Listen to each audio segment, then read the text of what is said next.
Hmm.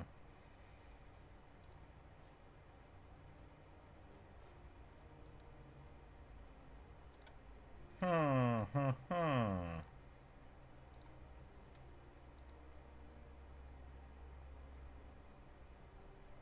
There we go.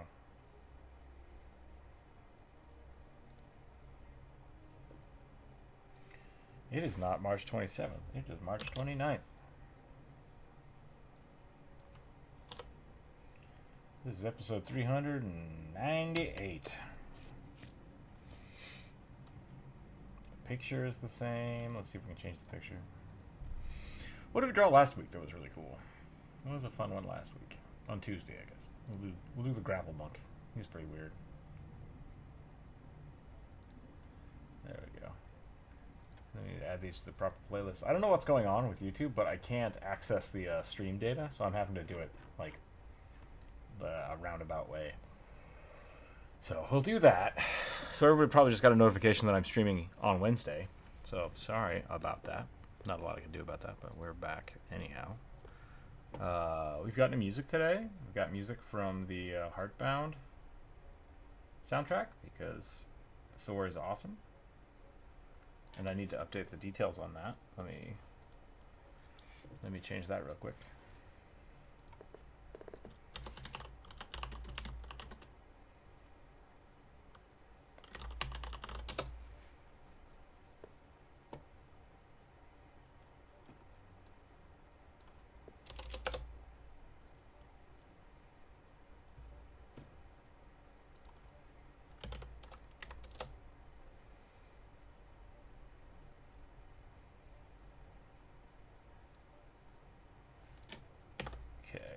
Go.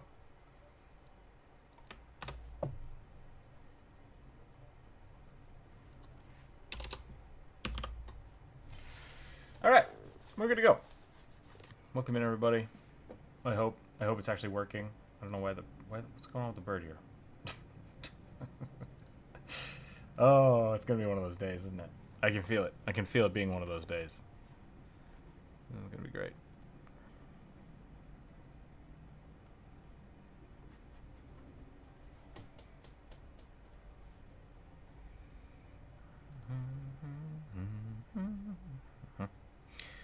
I've lost the list again. Let's see if we can find it.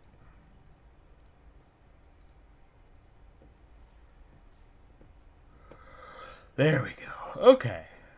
Okay, we got everything set up. We can start drawing some rugbies. Let's get going. Let's get going. Hope everybody had a good week. Did I just roll over a cat? Where did I roll over? What was that? We seem to be fine. We seem to be okay.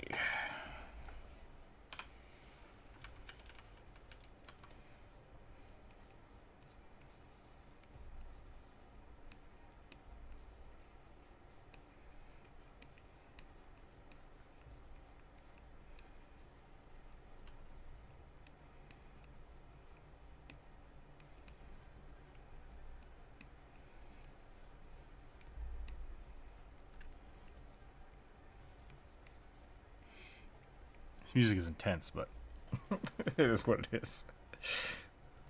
We'll have to listen to it today and see how it goes. I hope YouTube is actually working. Is YouTube actually on? Are we live and can everybody see it? That's the real question. I forgot to see if it's public. It is public. Okay, we're good.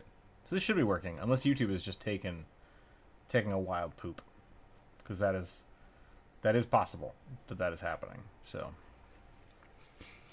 let me know. Let me know in the chat. Otherwise, I'll just keep drawing rugbies and sweet little D&D characters.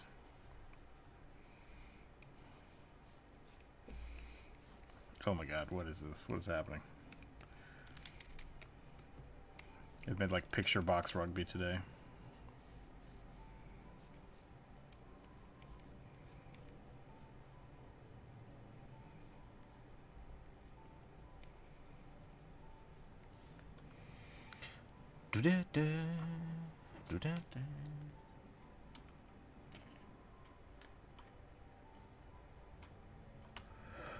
It is Friday, right? I hope it's Friday. SakuraCon this week and this weekend. I have some friends coming up for that. That should be fun.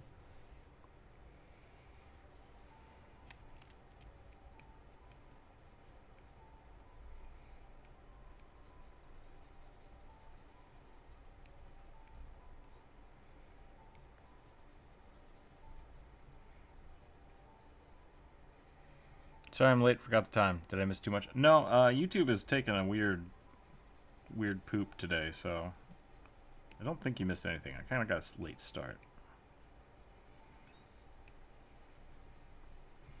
So hopefully everything's working.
Glad to see you're working now. Yeah, it seems to be working now.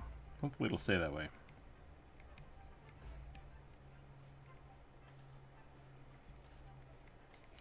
I have not yet done my walk for the day, so I still have to go do that after the stream, but I'm feeling pretty good today. Today's been pretty good so far.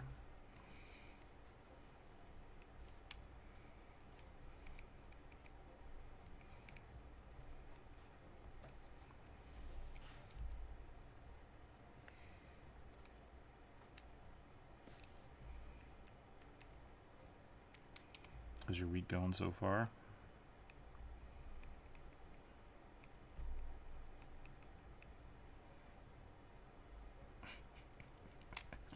I kind of wonder what people think when they like jump into the chat and see rugby. Just like not knowing what the hell's going on.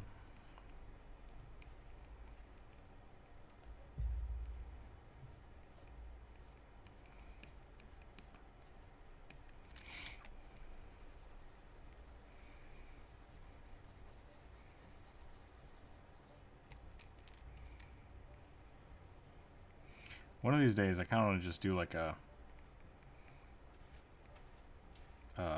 non-fantasy draw, where I just have people like suggest normal animals, and we draw those.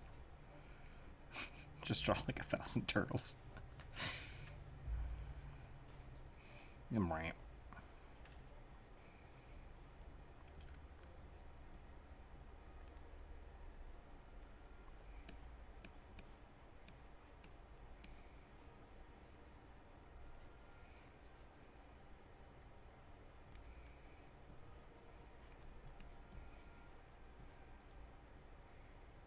Just realistic. Yeah, just like, yeah, look real things.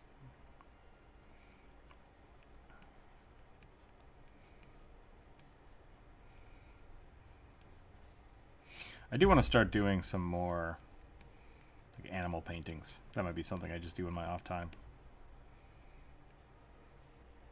I'd love to get into photography again. It's been a while. You know, half of them would be extinct animals, not living ones. Yeah, probably. Yep.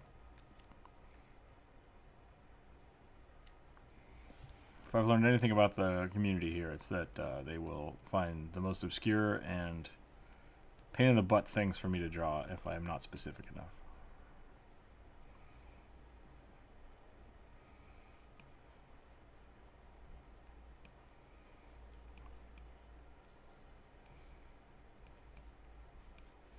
I tried to get Bunny Week to go. I wanted people to suggest, like, rabbits and stuff. Nobody did. So, I have no power here.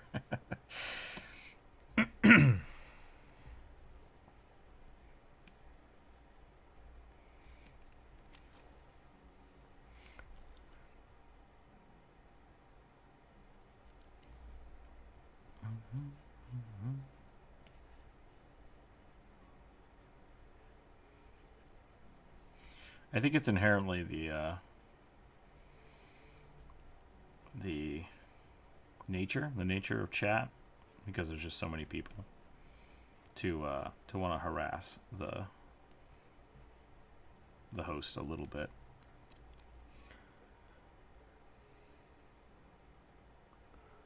I asked about that, and I was told it's just called that because Easter. Well, yeah. Yep. That is what I said. And I wasn't requiring people to do it. Just trying to push them in a direction.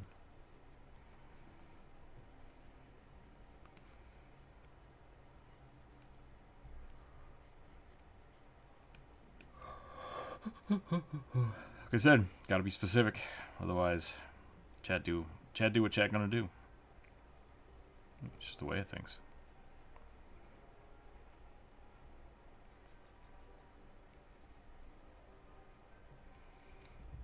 Do something like this. I think this is a pretty good warm-up. Little turtle, little rugby. I think it's good. I think we're in a good place. Let us see what chat has for me today.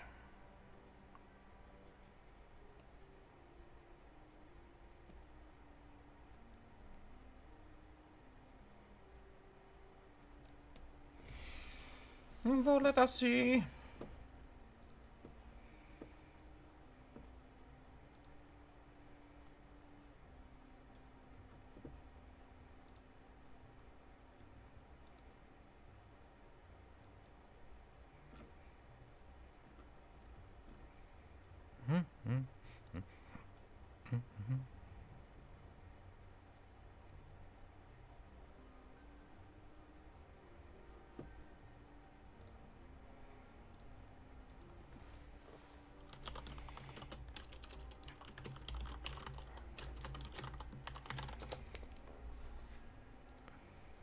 Is everyone at SakuraCon? Is that what's going on today?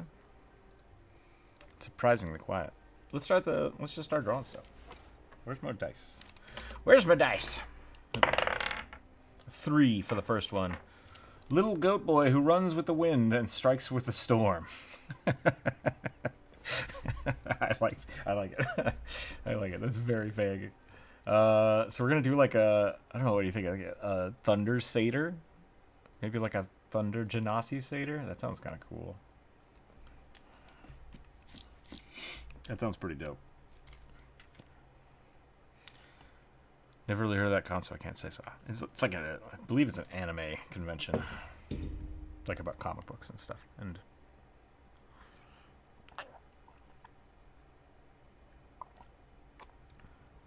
comic books and anime, and I think Final Fantasy, like Square Enix, shows up there. I think pretty regularly.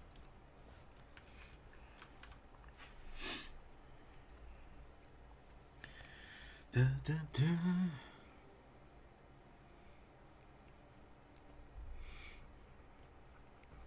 What kind of horns should satyrs have?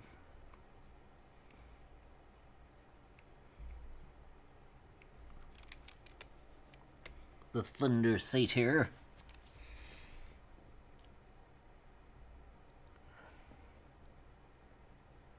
This better be in protest line. Protest line with a tornado? What's protest line? Oh, strikes with the storm. Okay, I gotcha. No, I understand it.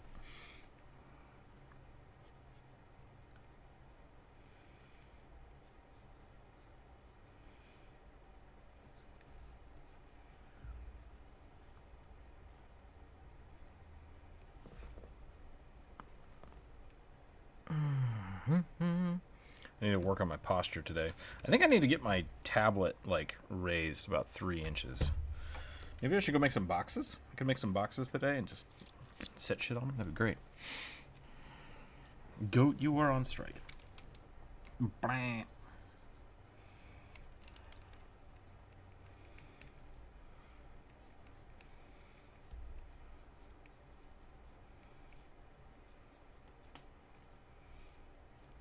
I want to give him, like, glowing eyes.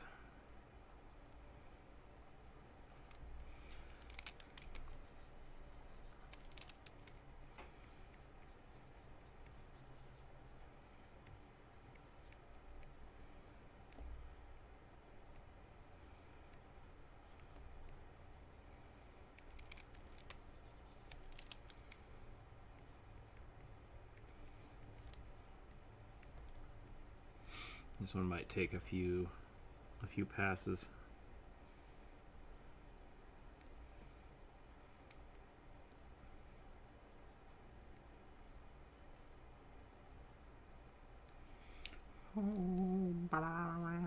Got it, sideburns.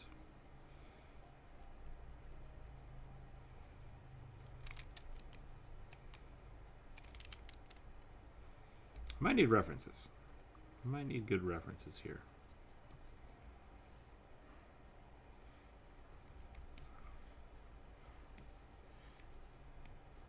I feel like Storm, the X-Men Storm, it's one of the better Lightning. Burning, welcome in. Hello, hello.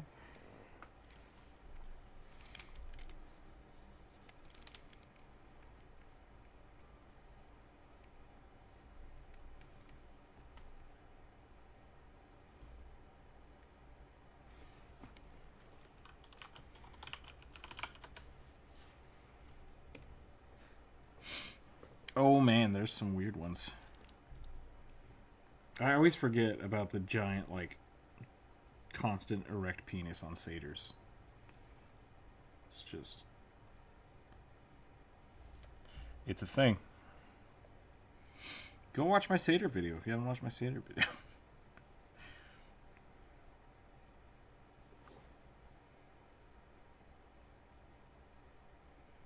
I like those little horns though. Okay, we're gonna go with that. Yep, that's better. More like a crown horns instead of like pokey horns. It's been a while since I've been popping in one of these. Yeah, no problem. If you'd like to draw with us today, let me know. Always welcome.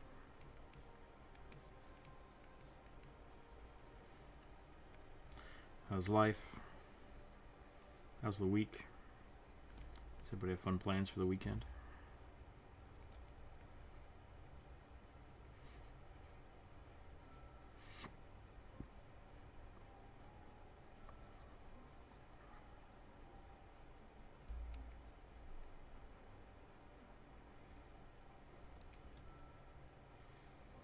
Should I give him a full beard? Maybe I'll give him a little goatee. Why not? Seems like it makes sense.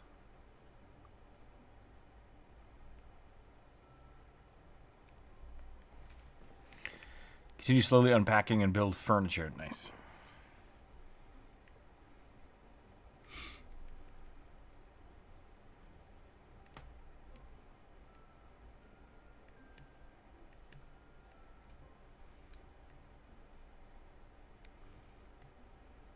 First time I ever moved out, I didn't have any furniture.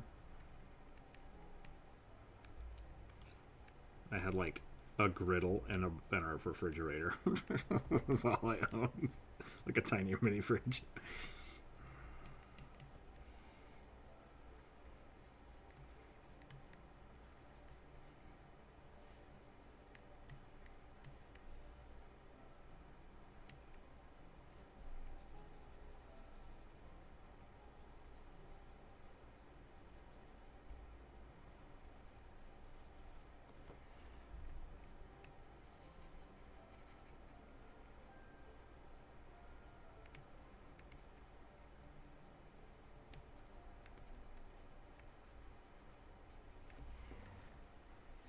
I don't know what I'm doing right now.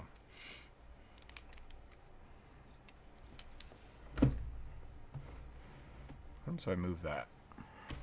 Move that. Turn this. Yep. No particular weekend plans, but none needed, really. What about you? Don't mind me asking. Yep, nothing yet. I was going to go to someone's house for Easter dinner, but they got sick, so I'm not going to do that.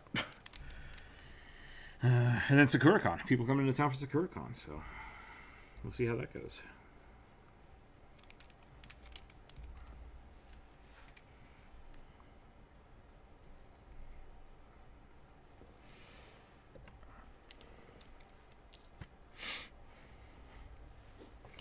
Dun dun dun dun dun dun dun dun dum dum dum dum dum dum dum dum. What can we do to spice up this this Seder pose? I'm not terribly happy with it. I like the concept. I kind of want this guy just like blah, you know, covered in lightning. Maybe do like a really light blue for the eyes. Maybe we need to bring that into the pose, you know?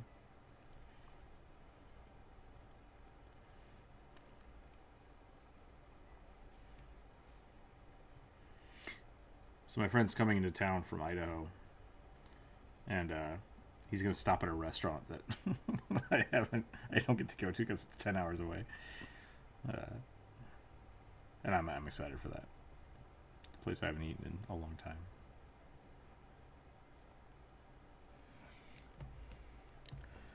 It's the little things, you know?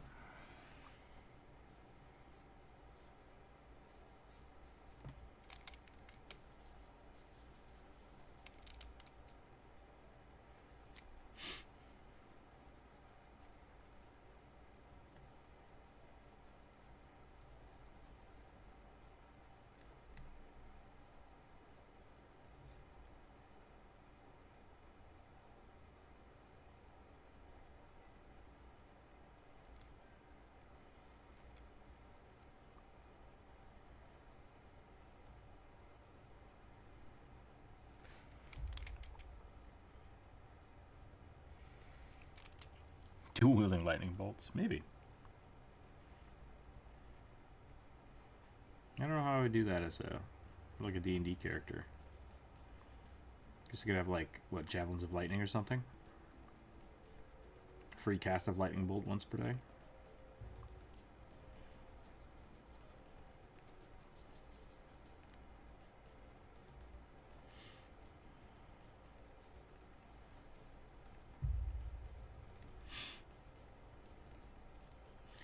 I was reading I'm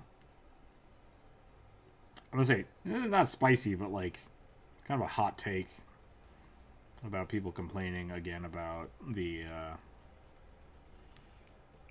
like D&D wheelchair thing, and like people's main argument against it, which I don't necessarily agree with hardly at all, but I understand their rationality, is that like in a world with fantasy, like magic that can cure anything, like there's no reason to have a wheelchair. And it's like, I get that, and the counter to it, which I kind of like, is that like in a world where magic can cure anything, there's probably magic that would prevent that too. So like you would still need wheelchairs, and also not everyone has access to magic, so you need wheelchairs. It's like, I really like that idea, that like just because our worlds aren't the same, like the same problems still exist, but for different reasons and stuff.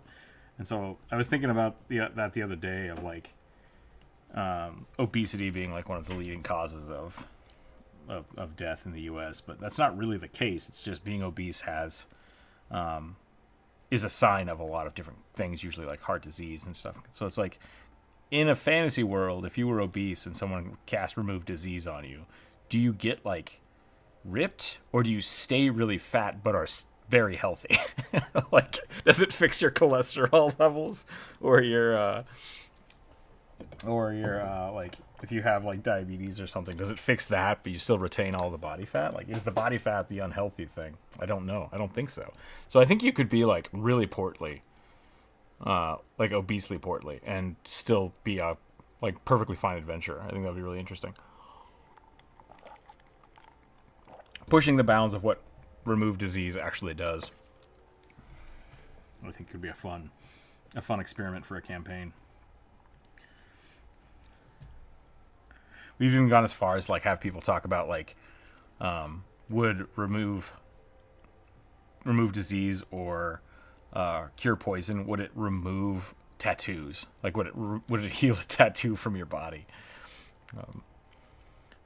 I think it can work in situations, but nothing else. The melee fighter wins a wheelchair is a dumb idea, especially since mounts would make more sense. I think it's completely. It's fine for you to think that. Like, that's. I don't think that's an invalid thing to think, but I think I like the combat wheelchair just because it's not. It's not the wildest thing that exists in D&D. Period. Like, I don't know why the people that put up a stance of this shouldn't be in the game. It's like we have everything in this game. There's no reason to not allow it. But if you don't want to use it for your character, I think that's fine too. Like, yeah. Remove disease is kind of a weird because what do you actually consider disease? Exactly. That's kind of where I'm getting at with that. And so it's like it's one thing to, like I have a few friends that were wheelchair bound, because of one disease or another, and it's like would cure disease cure something like a rapidly advanced, not rapidly but like farly advanced I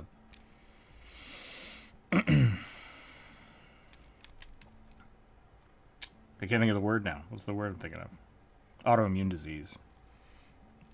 Versus, like, does it have to be, like, the plague, right? Like, what does it actually do? What about it would it fix? You can get the magical equivalent of a hover chair and mechanical spider. Like, that's kind of what I was getting at, yeah. Like the things like that would just exist in the game, so, like, why be upset that a low-level adventurer would just have a regular wheelchair? I think that's totally fine. I think it's totally fine.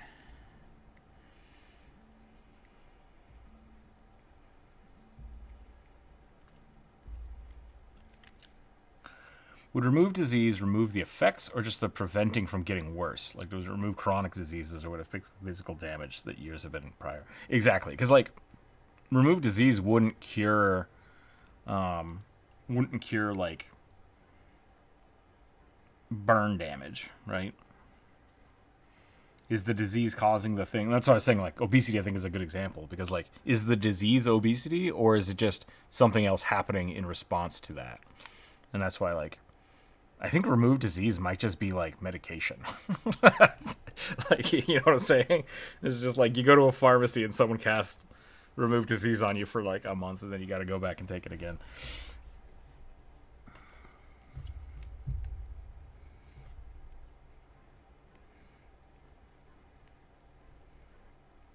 Versus like the regeneration spell, which I think is interesting too.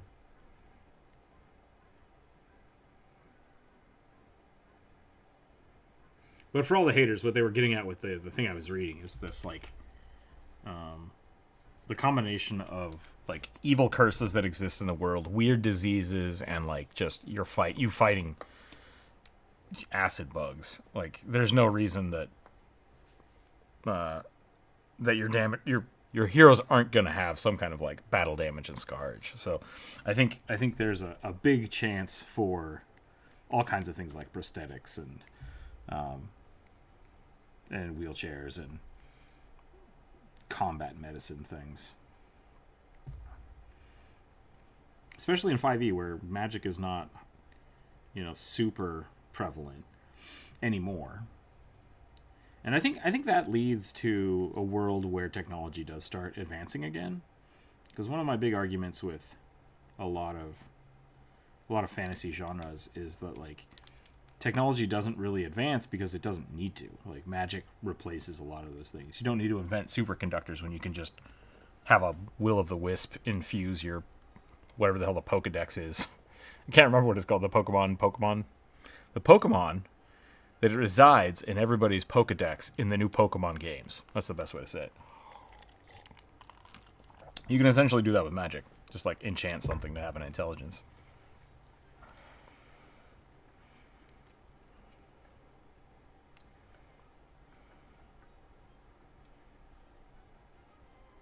Wrote them? Okay, thank you.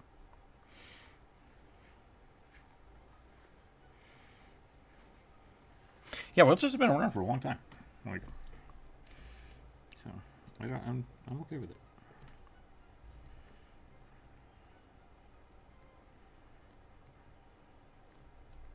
There is definitely the aspect of people just being upset that is really like, I don't know why it's an issue. Like, you want a combat wheelchair? It's great. Like, do it. what's the hang up? Why are people upset about it? So people that don't want things like that shouldn't be in my game. It's just like, shut up. There's no reason to feel like that.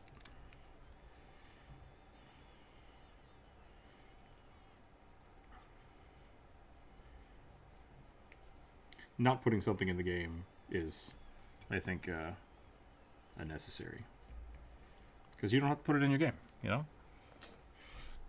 What was the... Oh, man, there's a really good... I don't... it can't be College Humor, because College Humor is gone now. The Liches, yeah. On the flip side, I think it's a great explanation why you can't just heal the genetic condition. According to your body, you are fixed, so also people who always had theirs. That's true, too. Like, that's the thing. Like, would remove curse get rid of, like, half dragonage? Like, which part is it healing? The dragon part or the human part? So, yeah. Or, like, a cursed arm. There's a lot of cool things you can do with that. But, like, what was it, D-Gray Man? I think it's D-Gray Man. He has, like, a demon arm. That was a really cool anime. But, like, how would that affect it? Like, he's technically a warlock at that point. Like, his patron has granted him a cursed arm. So it's like, we would remove curse, stop his arm from working. It breaks people's immersion because they would such a person go into combat. Because they want to, yeah. I mean, like, I really do think it's a... So, like, it's more difficult for people in the party for, like, climbing stairs and ropes and stuff. Snake folk. Like, merfolk. Like, those exist, and those work just fine. Yeah. It really is, I think, people just being upset over things I don't think they should be. Because, like, those kind of challenges, I think, are really important. A centaur. Yeah, centaur's the same thing. Yeah, some people want to see stuff that, like...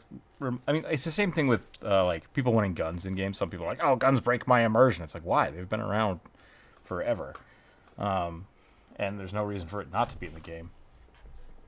Same thing, like, I'm trying. I had a good example I was going to say, and I kind of lost it. I lost my train of thought. Shoot.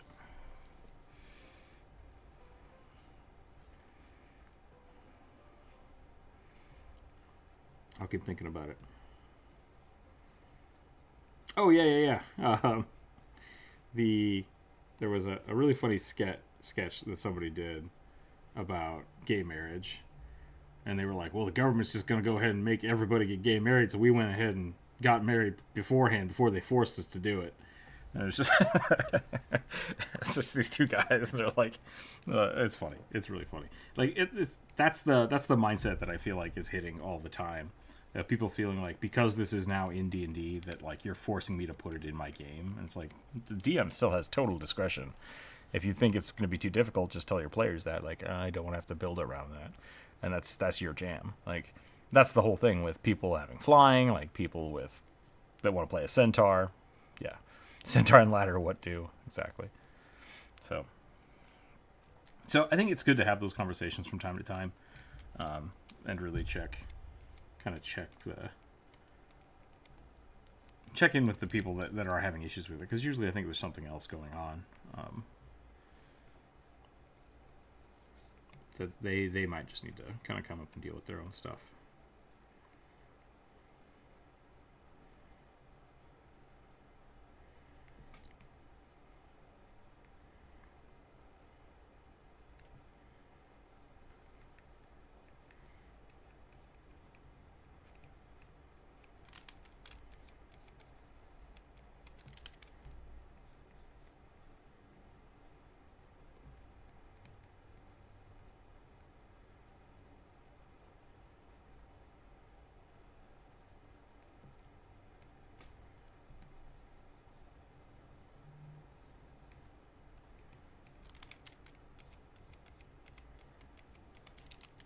I don't think that type of any kind of that type of diversity is ever gonna make the game worse.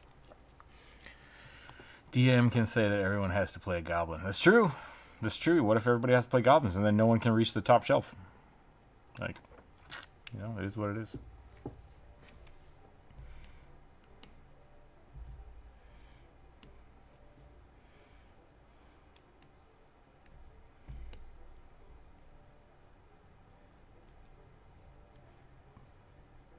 Oh my god, I think I just learned something about color dodge. Can I just desaturate the blue?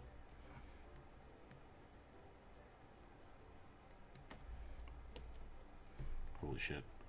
I just learned something.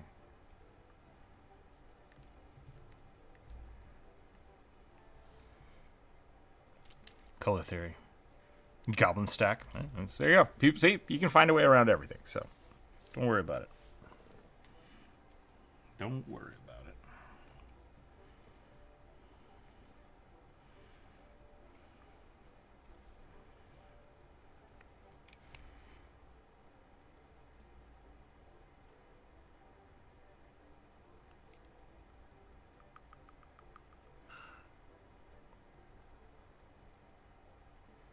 It's kind of like systems where you can add flaws to rewards. Yeah, like D&D and Pathfinder both have those. The flaw systems are great.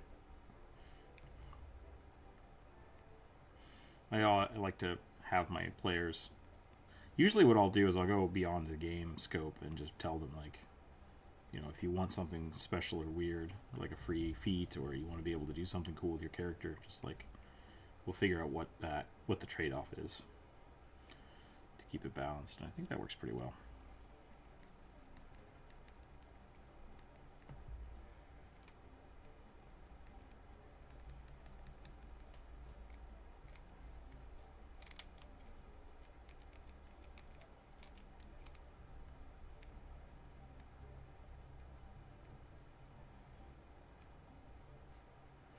I ordered a buckle today for my bandolier.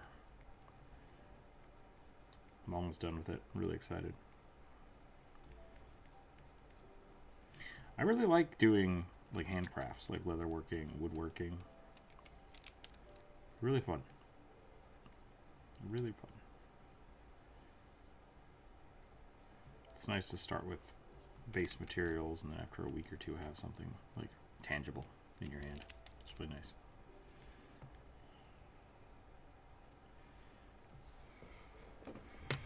Remember GURPS having a dedication flawed system that gives you bonus points based on the severity of the flaw. Yeah. Yep.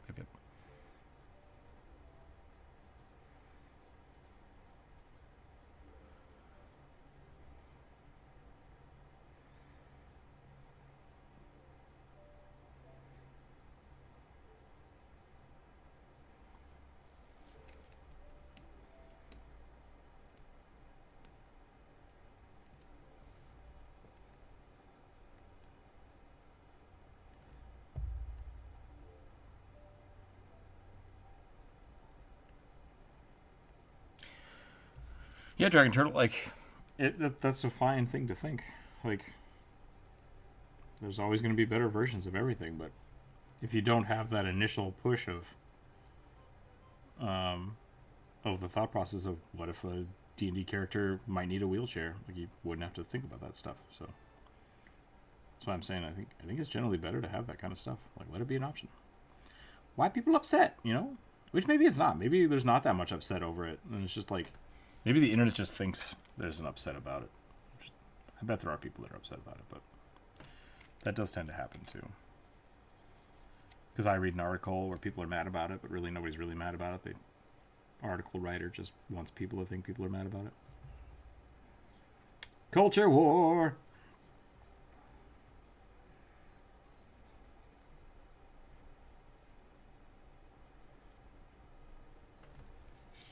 I think I'm done with this one. I think I'm done with this bad boy. Maybe we need to make the drapery here a little more dynamic.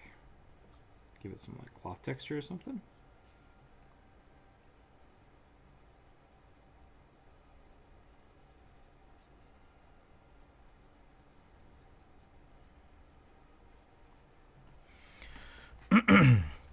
Something like being colorblind might give you 1 point, but have no arms could give you like 6 or something. That feels like what's the samurai Dark Souls thing?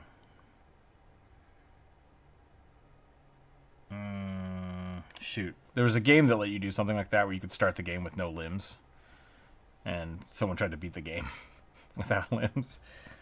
I think they did it. I think they did it eventually. But they had to do a lot of stuff of like crawling across the desert and then stealing one prosthetic limb from somebody, and it was a whole shebang. What the hell is that game called? Cannot remember.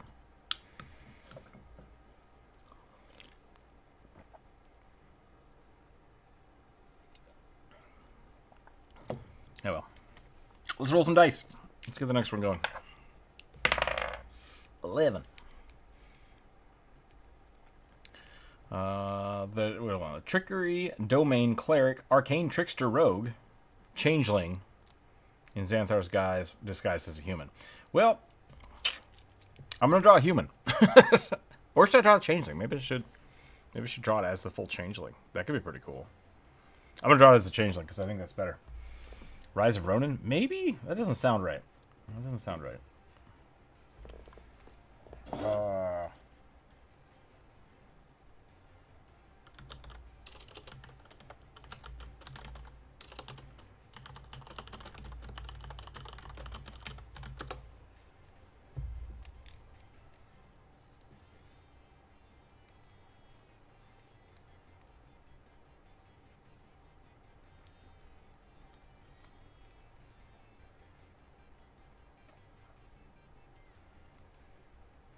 Kenshi.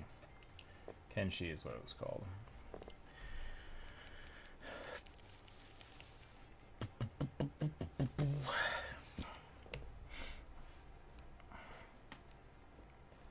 Let's do something like this. Trickster, Rogue, Cleric. So I'm not going to give them like a bunch of heavy armor. Yes, armor. The most Joe, difficult thing. Not at all. How are you doing today? All right. I wanted to take a 15-minute nap. Instead, I slept for 5 hours. Wow. Are you well rested now? Yeah. I think I was just catching up on sleep now. Nice. You wanna draw? You don't have to. No pressure. I'll think on it.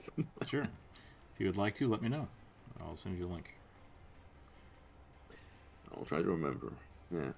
So the notifications, YouTube says like, yes, Rook streams, those exist. Those exist. They do indeed. I feel like my channel is becoming more and more just a shorts channel. But yeah, the only downside is shorts don't really make much, do they? no. I get like $1 per 10,000 views. Bri, hello. Thank you for the membership. That's not the greatest, but Yeah. just means like 10,000. Okay, math. I have You noticed. have to be real popular. Yeah. I have noticed that there's a like, I've gone to a couple people's YouTube channels that I think are very popular, like they're good music channels and stuff like that, and their shorts get like 500 views. So it's like, okay, so I'm doing something right. Like people are watching my shorts, which is good. But yeah, they don't make much money, which is fine. Really, I'm just I get money from commissions, so I'm okay. But it would be nice if YouTube made me a ton of money, because then I could retire. Yeah, that would be nice. That's the goal. How are you doing today, Bri, by the way? Welcome in. Hello, Rookzer0's friend. Hello. You must draw at high noon, though? Oh, like we duel each other? No fighting. No fighting here. Personally, don't think I'll ever understand how to get content to people's eyes. It's really weird. Like, Oliver, welcome in. Like, my Instagram is hot garbage. My Twitter is worse. My TikTok is apparently really, really good, but I don't understand TikTok, and so I just don't use it. Yeah, you have a TikTok. Yeah. So, like, my friends keep telling me you use TikTok, but I don't get it. TikTok has a lot of people on it, is the thing. And so, like, I took the kobold video I made and I put it on TikTok, and it got like, I don't know, like 80,000 views or something, and I got like 4,000 followers, and I was like, hooray! And I put it on YouTube, and it got like 20 views, and I was just like, what happened? What's different here? Like, what's the thing? So That's like, one tip some guy gave about shorts. Don't notify your subscribers about it. That's Thor from Pirate Software. He's actually that's where I got this music today. Apparently, he puts all of his music up for streamers. So we're listening to we're listening to the Heartbound soundtrack. I saw that as well, so I was like, It would be really nice to have if I stream again. Then I don't have to worry about. The thing I noticed about that, because I've tried that a few times, I've looked at a few different ways of doing it. The problem is that the long form content, like the Why You Should Play videos, and the shorts videos don't overlap. Like the short content and the long form content are different audiences. Yeah, definitely. So if you have a really large audience and you want to get into shorts, you don't want to send it to all these people, because they're not going to watch it. So all of a sudden, YouTube's going to be like, oh, you just posted a video. We showed it to 100,000 subscribers that you have, which I don't, but like if you did have that many, and 100 of them watched it, this is a bad video. We're not going to promote it anymore. But if you just throw the video like into the pool of just like, hey, let anybody watch my video, then only people that organically see it are going to see it and start following it and watch it. So that's good. But if it's something that's related to your content and you want your viewers to see it, you will get a better response if it's something directed at them. So like the Why You Should Play videos, like I want the people to watch them. It really depends, yeah. Interesting. So whenever I do like little short animations or like just dumb kobold stuff, I don't send it to my subscribers, because it's like they're not interested in that. They want D&D content. They want like I'm a subscriber and I get recommended those usually. I don't see the stuff that I probably should see. So it's interesting. Yeah. It's a weird system. The algorithm is kind of garbage right now, because it's just looking for viral TikTok garbage instead of like good content. But YouTube says they're trying to fix that, so we'll see how it goes. We'll see how it goes.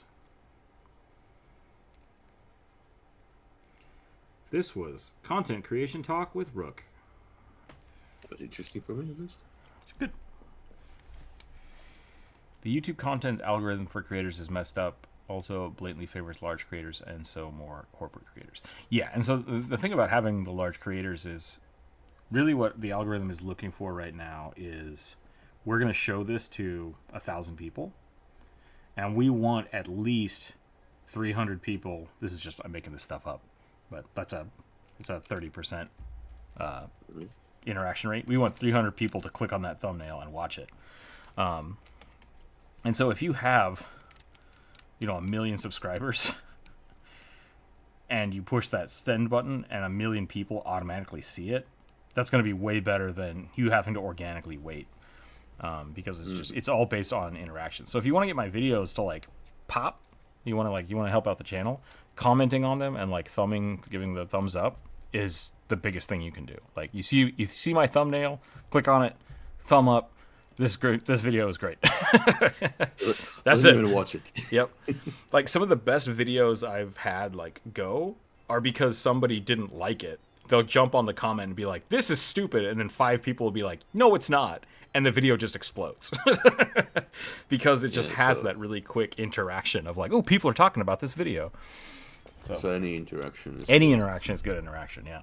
So if you want to thumbs down my videos and tell me that I'm stupid, please do that on every one of my videos, every single time. Yeah. I found that I've seen some alerts and then not others. It's very a hot mess. Yeah, and something else, I called the YouTube, like you can contact YouTube and talk to people directly. I don't have like a dedicated person like Markiplier does, but I called them and I talked to them. I'm like, hey, some of my people said that like they have not seen my videos that I posted this week, and they were kind of upset about that because I had at one point in time I released a new Why You Should Play video and like nobody saw it. Like a whole bunch of people just didn't see it, and they kept telling me like it's working the right way, and it's so much so that like if you watch the same person's videos every day, they won't put it to your subscription feed because they know you're just gonna watch it anyways. And it's like, that's a little weird. And they're like, yeah, it's pretty strange. But like, we watch Seth Meyers monologue and Stephen Colbert pretty much every day, but we're not subscribed to them because YouTube's just like, we know you're gonna watch this, so here it is. And it's like, thank you. So it's really weird. It's really, really weird. What is the Brood? The Brood. That is weird.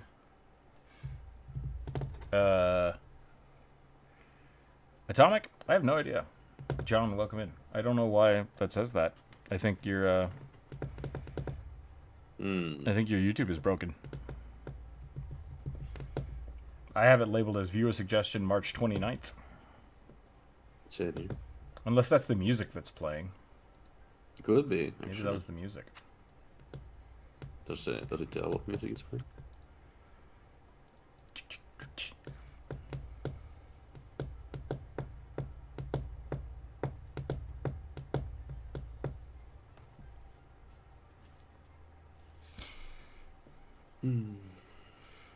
What I see is viewer suggestion. Yeah, very strange.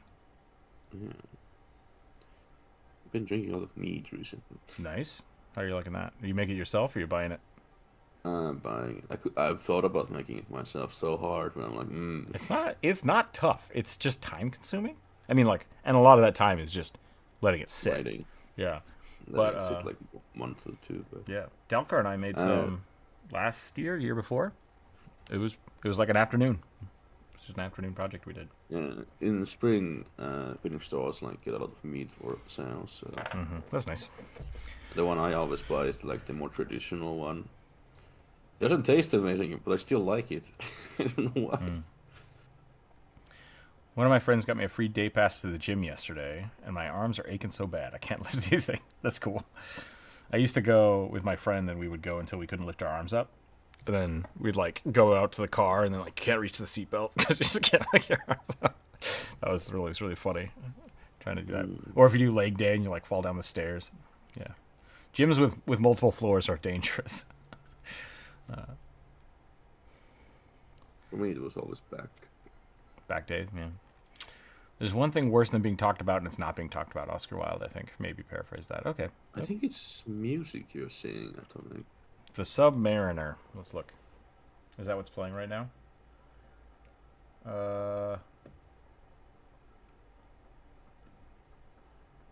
Yeah, I don't know. What is that? That is so confusing. I wonder if it's only one. Well, I don't know what my phone is. I was gonna check if it's one mobile. But... Is that the name of a song on this list? We'll see. It's about to change. Right now it was Heartbound. And the next one is called Cave Wave. Yeah. Yeah, everyone else is seeing viewer suggestions, so I'm not sure what's going on there. Did it cross over with a Marvel comic video upload? Did I cross-pollinate my feed? Maybe. You ever have a problem with the rules interfering with your character concept? How do you solve that? You forego the rules. You talk with your DM. Talk with your DM about it, yeah. And if the DM doesn't agree, you can always try to find a middle ground. If that doesn't work, unfortunately, you might have to do another character. Yeah, what's your actual specification? Because I think that's the real question. Is like what about the rules isn't working? Because if it's like, I don't like that I can't cast Fireball 1,000 times a day, suck it up. Too bad. But you can cast Fireball a fuck ton at higher levels. Yeah. But if it's like, I want to play an Ice Mage, but I can only cast fire spells, it's like that. Yeah, just forgo the rules. Like make it to where it maintains the continuity of the rules, but changes them. Like that's totally fine. Only thing I could think about ice spells when you said that is like there isn't that many of them. There's not. Yeah, it's very frustrating. Or lightning spells as well. So Same. It's like you have to talk with your DM. My two favorite types of magic are just shat on all the time by 5th edition. So I hate it. Isn't forgoing the Then I rules check. sort of dangerous? After all, you thought the balance is off. People feel it. Yeah, like so that's why I'm asking what John's specifically talking about, because there are ways to augment the rules without just completely forgoing them. But at the end of the day, like if as long as your DM knows what they're doing, you can do all kinds of stuff. Like the rules are very flexible. Like something Lars did that he didn't realize would break the game, which was pretty funny, is he's like, I want to do this attack that normally requires a reflex save, but I'm just going to make it an attack. And so when he did it, he's like all of a sudden hitting everybody in the party. He's like, wow, that was really, really powerful, and I'm surprised all of you got hit. And it's like, yeah, just because the reflex saves are different than armor class. Like, they just are. They're inherently different. So, you just got to look at that kind of stuff. I skipped forward to the next video and back to yours, and now it's fixed. Just something weird live. All right, yeah. 5e monk weapons and how natural attacks aren't weapon attacks, so they're unarmed strikes. Yeah, so that is something we've actually changed several times. It doesn't really break the game. It allows your monk to be a little more powerful in certain situations, because basically 5e got rid of the monk weapons for a lot of weapons. And yeah, so we've played with that before, and usually the way we work it out is if there's a weapon you want to use, you could essentially get access to it through a feat. So it's not that big of a deal to say that this specific weapon is also considered a monk weapon for your character. Like that works. It works just fine. It can be really powerful if you're like, I'm a monk that uses a great sword, but like you're just upping the damage die. In the grand scheme of things, it's not going to break the game. But you will be powerful. You will be more powerful if you do it that way. If I remember correctly, like Grace's natural weapon should work with monk like weapons. Yeah, normally they do. Yeah, the wording might be confusing as all hell, but the intention is it probably should work. Right, and I think I'm going to guess. It says it's not a natural attacks aren't weapons attacks or unarmed strikes. That, I think there might be a caveat with certain abilities like Smite. Smite might require a melee weapon attack. Yes. But the way I've always looked at the wording is that to a monk, a natural weapon, a natural attack is a weapon, so it's fine. Like, it's fine. You can eschew those materials with the caveat that you are going to be powerful for doing it. Like, it's not going to break the game, but it's going to be, you're going to have a nice boon. 1.5 extra damage on average. Yeah. Which is, it's cool. It's the same thing. Like, yeah, go ahead, Joe. Sorry. It's nothing like natural weapons for monks, like being good, isn't broken or anything. Instead, there's a way to use a longsword as a monk, which is a D10 weapon early on. You just play elf, get longsword proficiency, and use the Tasha's thing to make it your key weapon, and there you go. You have a D20 weapon at level 2. Yep. We did the easiest. We did for what was your kobold's name? Where I let you sneak attack with a great sword. I don't remember. Snick was the name of the one in the dungeon. And then what was the name of your... Yeah, I really don't remember. Oh, I would have to look at the VOD or whatever. Yeah. So long. So the only difference between that, like if you're using a great axe to sneak attack, like it's the difference between doing a D4 and a D12. Like that's a big spread of damage. But in the grand scheme of things, like you're still only doing it once per round, and then it just doesn't matter. So you are essentially gaining about 6 points of damage per attack. But you could also do that by giving someone like a flaming dagger. So or they would make an offhand attack. Yeah, or letting them make an offhand attack. So if you're using two-handed weapons, it's not that big a deal. You just have to look at the numbers and kind of figure out what you're doing. Just think to be amusing to see a tabaxi punching and not scratching or biting. That would be pretty funny. Or like tail slapping. That would be really good. Technically, this is attack. I need to go really quick. Hold on 1 second. I'll be right back. Yeah, luckily, 5 is very malleable so long as your DM and the players are willing to work on it. Definitely. 1 second. Hang tight. Time to say controversial things when Rook isn't here.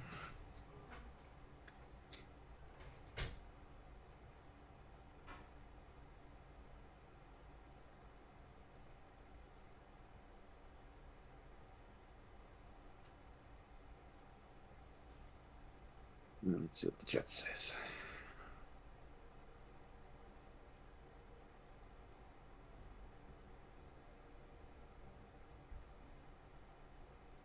Rule of cool.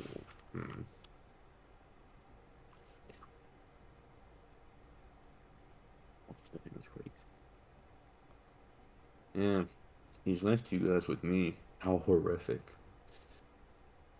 Worst thing possible. It's concerning a miniature build, also the odd God, English not first language. Sorry, to monks using reach weapons when. Yeah, I think most reach, well, save for the whip, most reach weapons are heavy weapons. So if you really want a reach weapon, you could use a whip. That would work, I think. I'm not sure. They might not have proficiency with it, but I think the whips would be only good on monks because monk weapons, increase in time. This is the finished stream now. Ah, yes. We finished.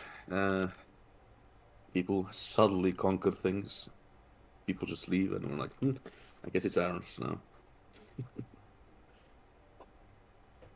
Yeah. I haven't spoken all day, so it's kind of weird. Especially if you speak one language the entire day and then you switch to another one and your brain just doesn't switch over immediately. It's very confusing sometimes for me. Especially because, my family speaks a different language than Finnish, so it can be a bit more confusing. Okay. Oh, Jesus. Tripped over a frog. We're fine. A frog? So I have a wooden. Hold on a second. I have this little guy. Oh, it's that thing. Okay, I remember that from last session. You used it. It's a little tiny noise-making frog. It fell off my desk when I walked away, and I came back and I tripped over it. I'm all right. I'm okay. Let's catch up on Rule of Cool. Essentially, Rule of Cool. Yeah, it's concerning a Minotaur monk build. Okay. Also, the odd prohibition on monks using reach weapons. When IRL martial arts have many reach weapons. Yeah, that seems strange to me. Do they not have... 5e might not... 5e doesn't have a lot of reach weapons. Yeah, the only reach weapon they could use is whip. Yeah.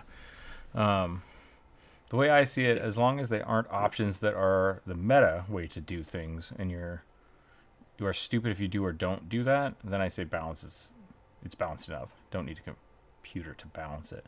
I mean, yeah, so going back to like 3.5 and Pathfinder First Edition, like a lot of the times they let people tweak those things with feats, and like that was what made those games so flexible. And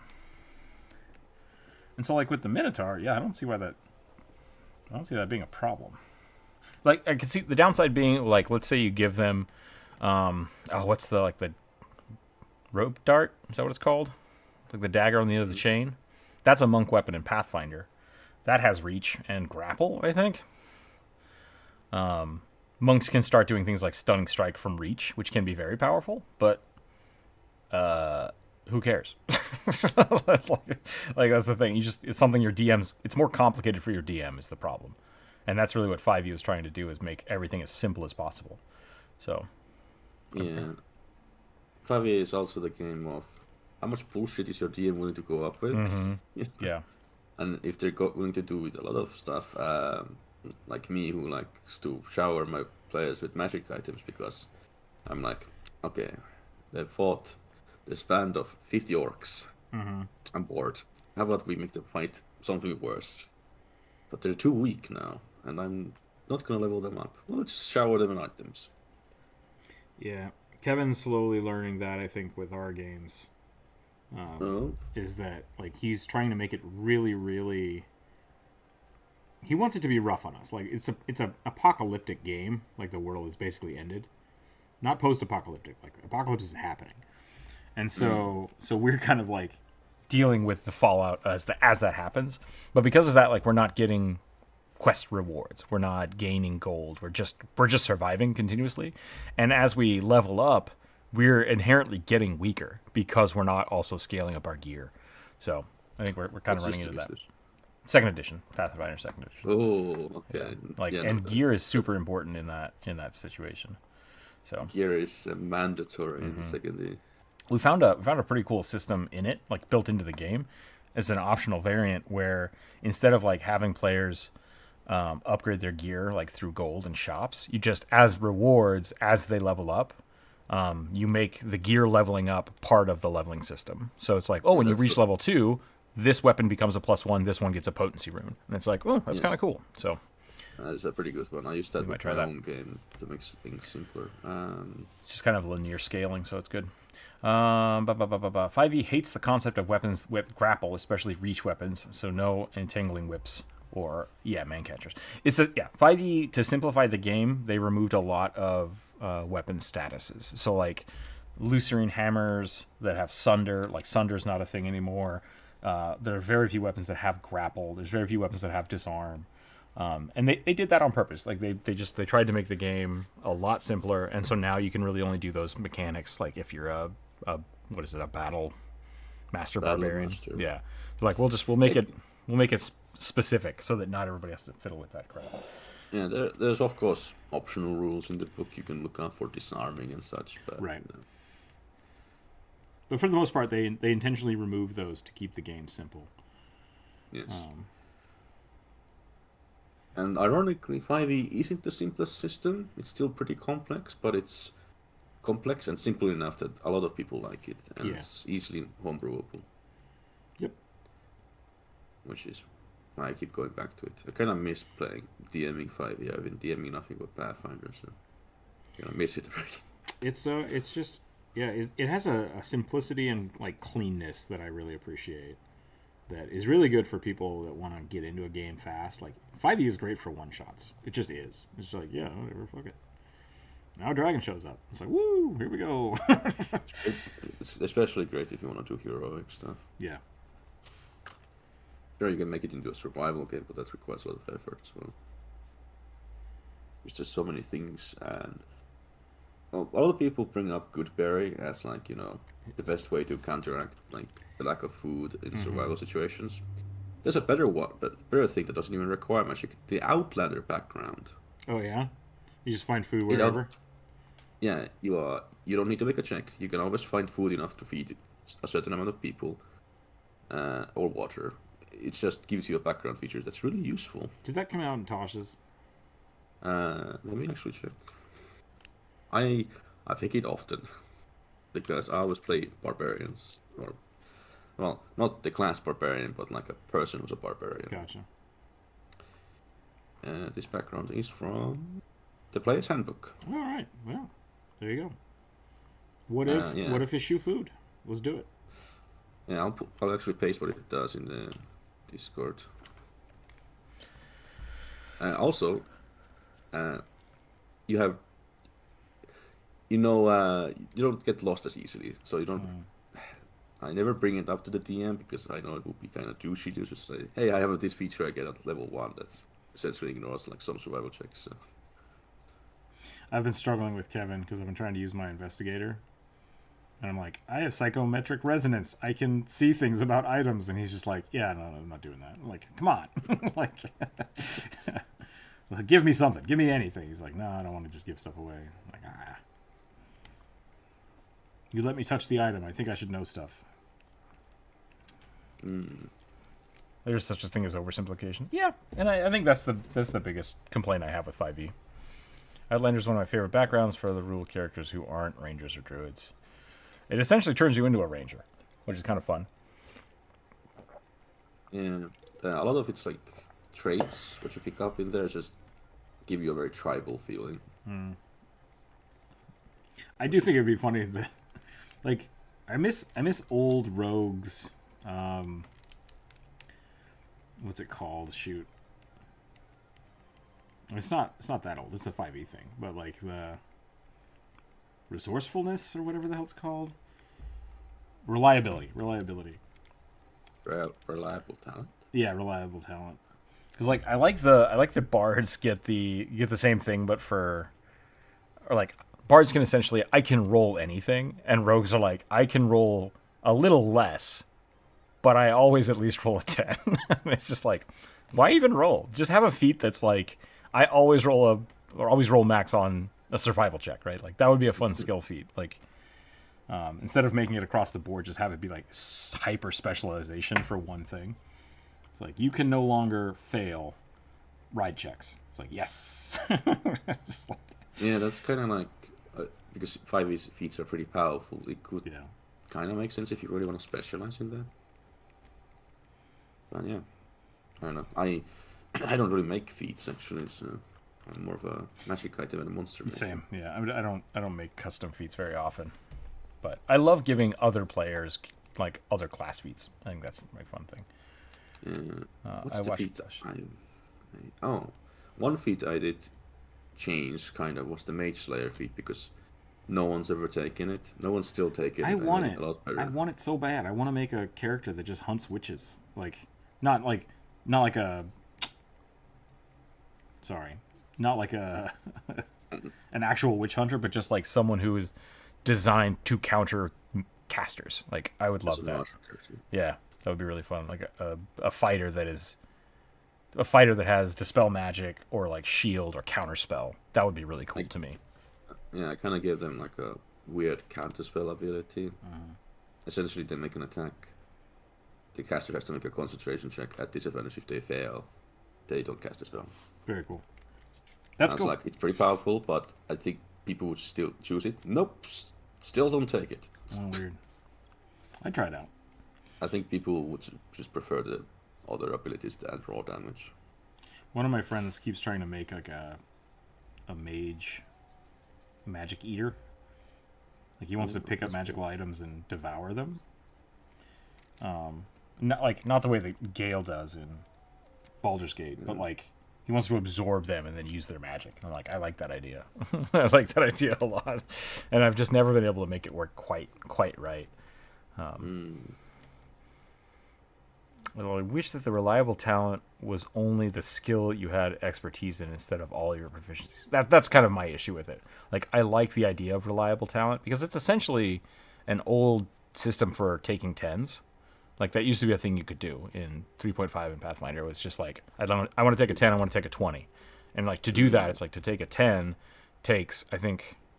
30 minutes? I think it's 1 minute to take a 10. And then if you have 10 minutes, it's 20. So it's like, I'm going to take 10 minutes to an hour and pick this lock and roll a 20 because I want it to work. Like, I have all the time in the world. I'm just going to do it. It's like, yeah, there's no reason for you to roll 200 times. Yeah, I like that as well because this is going to sound weird. It always ruins my immersion when my fighter who has 20 strength fails to kick a shitty door open and breaks their leg. Yeah.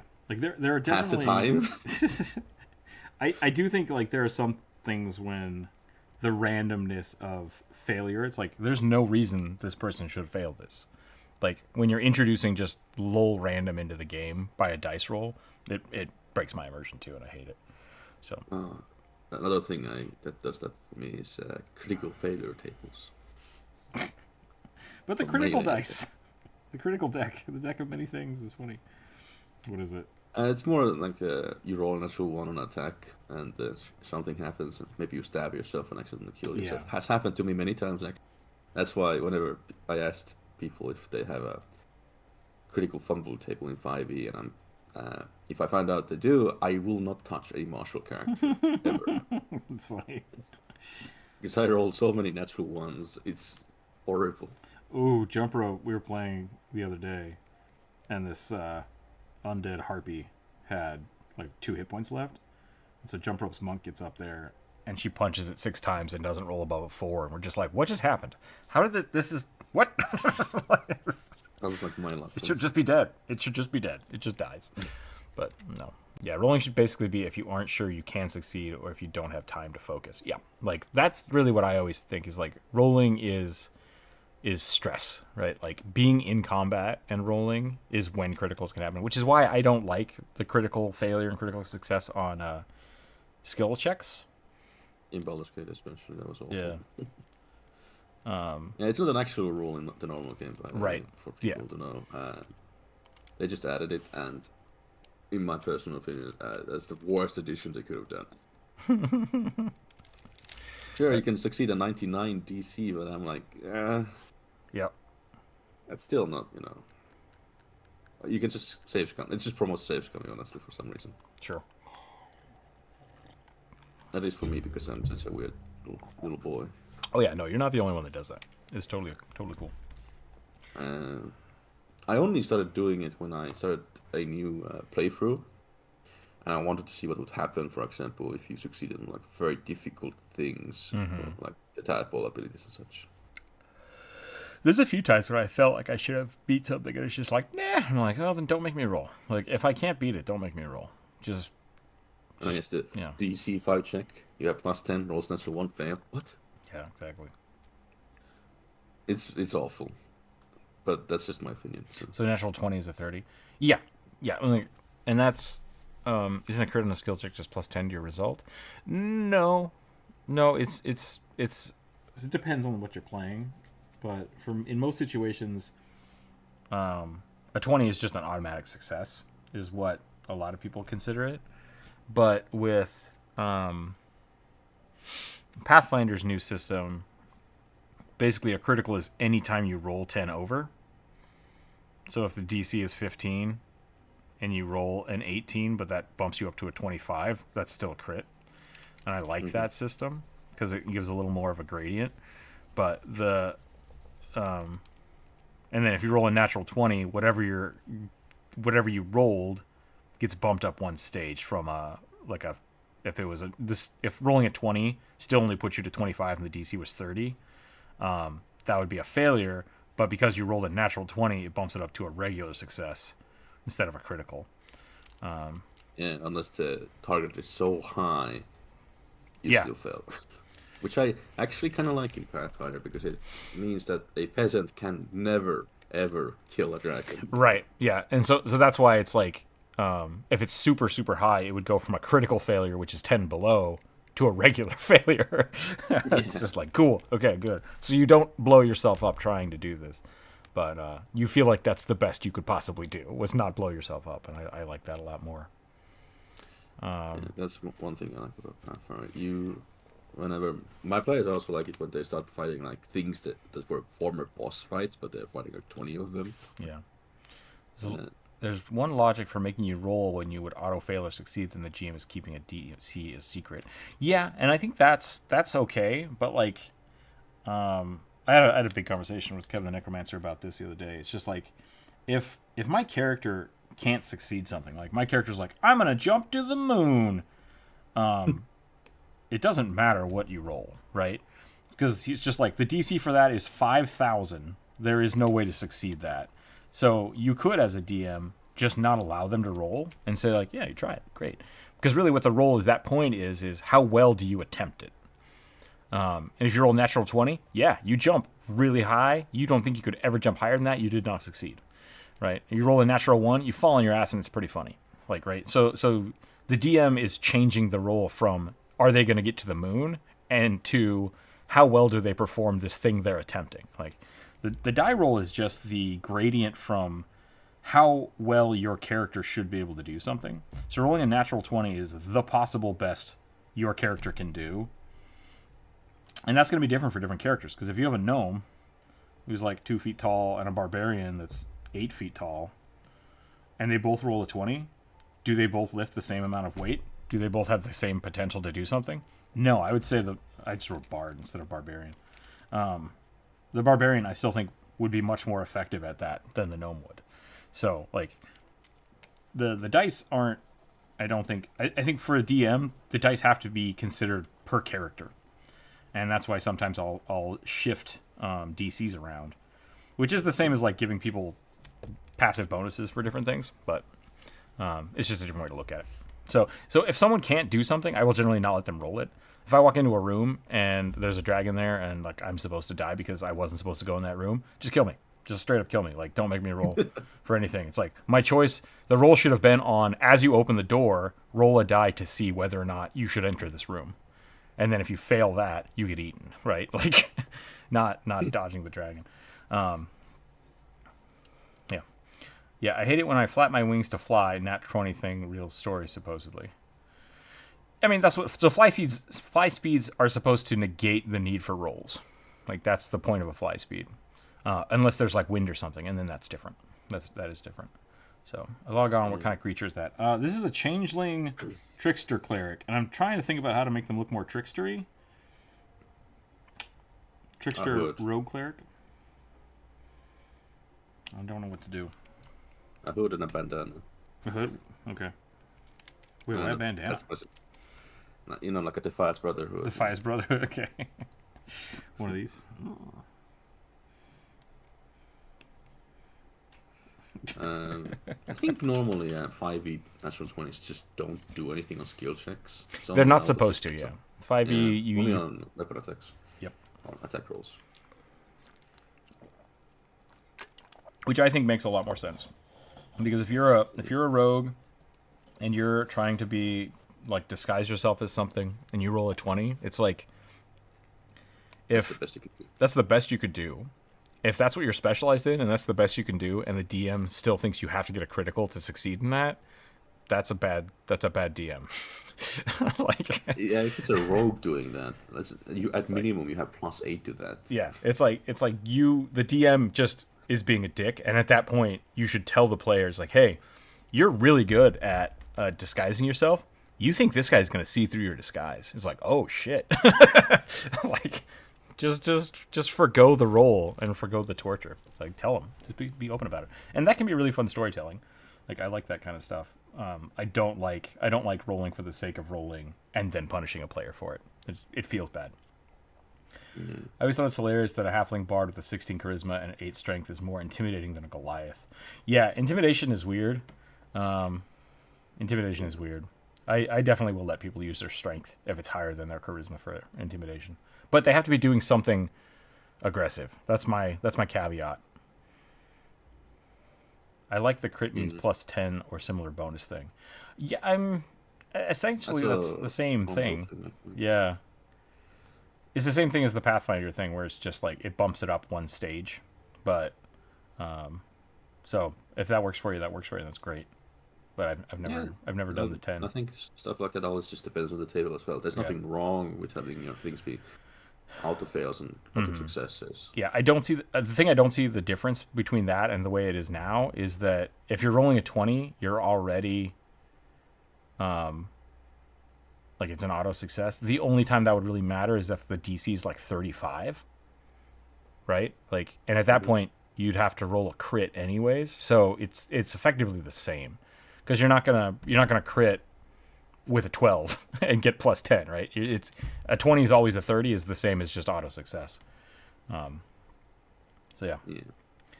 There are rules to replace bonuses for skills like that. Plus, I've seen plenty of gym rats that aren't intimidating enough just for being big. Yeah, and that's why I'd say like you have to be doing something like for it, right? Charisma as an intimidation. I'm just gonna start a new character, by the way. Intimidation as charisma is you forcing your will on somebody. Just like stop it. Like, oh shit, okay, I'll stop. If you want to use your strength, you have to like slam their head into the table, Batman style, and be like, stop it. And they're like, okay, I'm sorry. Right? Like breaks hands. Yeah. The difference between Hank Green saying like, do you know how many bones you have in your hands? Oh, I've seen that. And someone smashing your hand, that's the difference between charisma and strength. I rolled an 11. Let's see what an 11 is. Yeah. Also, Jonas, if you want to just draw and not do the rolling, that's fine too. So let me know if you want to. I just did. I rolled an 11 last time. Weird. How about a Tabaxi Sun Cleric? Yeah, we knew that. Sun Cleric. Sun Cleric, yep. Praise the sun. The disguise might be an opposed check, so you don't know if it will matter. I mean, unless they have like, unless the thing you're rolling against has +10 to something, then a 20 with any number on it should succeed. That's what I'm saying. Like, so if you have like a +2, so that would get you a 22, and if they have a +5 and they roll a 19, they would still win, unless you give the +10. But if the rolling a 20 is an auto success, in both situations the same outcome happens. Does that make sense? Mm-hmm. So the only reason a +10 would work better is if the thing you're rolling against has a +10 or lower would make the +10 a success. If it has +10 or higher, then all of a sudden your crits are worse than they would be. So that's the difference, is whether or not you want an arbitrary +10 fall off for skill checks. So it's, yeah, in most situations it doesn't matter. It's the same. So you can definitely keep doing that if you want. Yeah. I think the reason I was like thinking, why don't I also, the other reason I don't like the auto success or auto failure on skill checks, and it's if a monster, monsters don't really have many skill. So when the DM rolls like a natural 20, they're like, it's a 24, but you're proficient in your athletics, so you can still break free from that natural 20 grapple, for example. Interesting. I see what you're saying. Which shows off your character's ability. Instead of you're just grappled and you can do nothing. It's like, oh, okay. That's true. I didn't think about that. Like, I might have been doing that wrong for Pathfinder 2nd Edition, because if you do, no, Pathfinder 2nd Edition does do the auto, it's because it's the number based, and then they shift it one way or the other. So yeah, even if you roll a 20, in 5e it's like opposing checks, but and they are skill checks though, so they shouldn't crit. Interesting, interesting question. Which is like does feel kind of bad when there's opposing checks as the rule, and you just hear, there's nothing you can do. It's like, yeah, but I expect into this ability. Yep. That's the thing I got mad about with Kevin the Necromancer, because my character's an investigator, and there's a whole bunch of times when I'm like, I want to learn about this thing, and it's just like, nah, it's too high, you can't learn about it. And it's just like, but that's the only thing I'm good at. Like, that's my character. That's why I'm here. I'm here to know things. And they're like, no, you can't do it. And it's like, well, then don't make me roll. Like, if I roll a 19 and I'm like an expert in this and I can't get this thing, like, don't make me roll for it. Just tell me I don't know. It makes me sad. Lots of clerics today. Yeah, lots of clerics today. Yeah. I mean, sure, it makes like rogue skill checks amazing, but it's kind of the rogue's thing to be really good at skills. I really like a random little guard won't spot them with a natural 20 when the rogue rolls like a 35 on stealth. It's like at that point you should be a really normal person wouldn't be able to see you, but like dragons and stuff probably would. Yeah. That's what I think often in my games, which I don't know. I don't really like doing critical skills in my games. My players want so. What I'll usually do is, like if there's a dragon or something like really high, I won't let a skill go above +20, because then almost all the time I'm basically giving you like a 50-50, like a 50-50 chance. But if you push something up to like +15 DC or a +20 DC, it starts falling off really fast, because most people just don't have if someone's not proficient in something, there's a very, very small chance that they're going to be able to block this, right? Like, very small chance. So I forgot what cat faces look like. Monsters kind of use similar rules to the players, so it's kind of like kind of have the both similar abilities, so it's the armor applies to monsters as well as they usually do, unless they're like special abilities and such. But it's like when you see a hobgoblin with plate armor, you know what their AC. You can guess it probably. Yeah. It like gives you an understanding of the world. That's a good point. So, like I do like the idea that especially like skilled players should be able to put things together. Yeah, they should be able to put things together just beforehand. Like, and something that my players do from time to time, which I enjoy, is like scouting something out like that. Like, how tough is this guy? And it's like, well, I could give you something arbitrarily, like based on your level. Like, they seem higher level than you. Like, these guys seem about your level. Like, seems like a medium fight. Like, I like doing that, but I do like it when people try to get more a little like, is this guy really armored? It's like, oh yeah. And it's like you can describe it. It seems they have enchanted plates, so it's either 18 AC or 21 AC. Yeah. Sorry, 19 AC or 20. That kind of stuff can be fun. That's a good thing to add. Because if you make most monsters follow the same rules as the players, it gives you like a real world sense. If you see a guy in full plate in real life, you know how tough they are, probably. That's always been my problem with the legendary action. thing is it makes bosses feel unfair in my mind, because they don't follow the rules of the game, and it's like, oh, I don't want that. I mean, it's like when humanoids can do legendary actions. Yeah. Unless they're like a truly legendary, then it makes sense. But if it's some random dude you run up on the street, it's like, Right. I do like if you get this offer this warlord that is amazing at his fighting stance and everything. That's like, okay, that makes sense. I'm a big fan of lair actions, and environmental effects, because that feels like things that are set up beforehand, versus the character themselves just being like, I get to shoot 5 times in a round. It's like, why? Like, that's how? It's like, that breaks the game. Like, no, I'm just really powerful. It's like,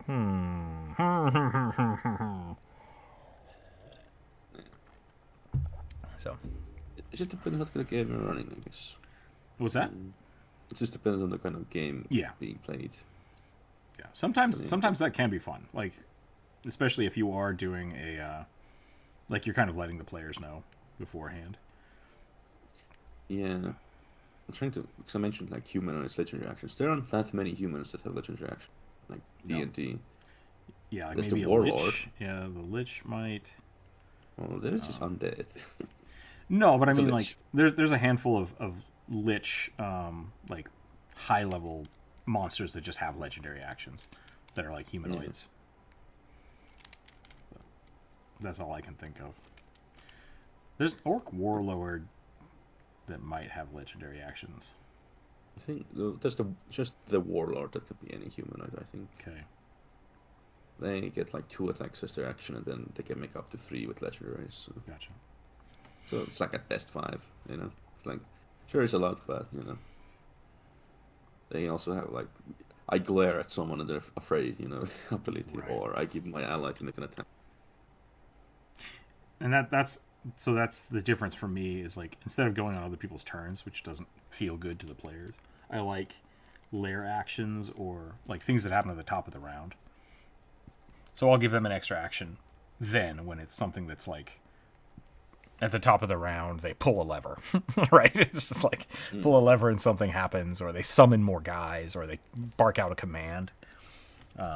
Just to give people like, okay, this round something is changing. I like doing that. Have you checked out the Flea Mortals, what the bosses have there? No, I should look at that. They don't exactly have legendary actions, they have boss actions. Boss actions? That sounds cool. I like lair actions too, but they don't always make sense for all bosses. And to be fair, the fighter gets to hit 8 times in a row and opportunity attacks. Once, yeah, they get to do that once. But like that's within the scope of the game. That's what I'm saying. So like if the boss has second wind, that's great. Like if they have spells, that's great. I'm okay with that kind of stuff. I'll even like splice some of that stuff, so it's like, oh yeah, this guy's a fighter wizard. It's like, this guy's got to be like level 21. It's like, yeah, he's fucking scary. So it's fun sometimes giving like some opponents dual classing, It's like I don't know, but they haven't been the strongest things people have thought. So the other fun thing is if you do it with items, like give them a ring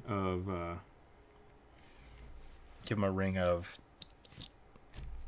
action surge, and then at the end of the fight somebody finds it and they're just like, oh my god, this guy just beat the crap out of us with this. Who gets to use this ring? That was an amazing ring, to be honest, on it would be great.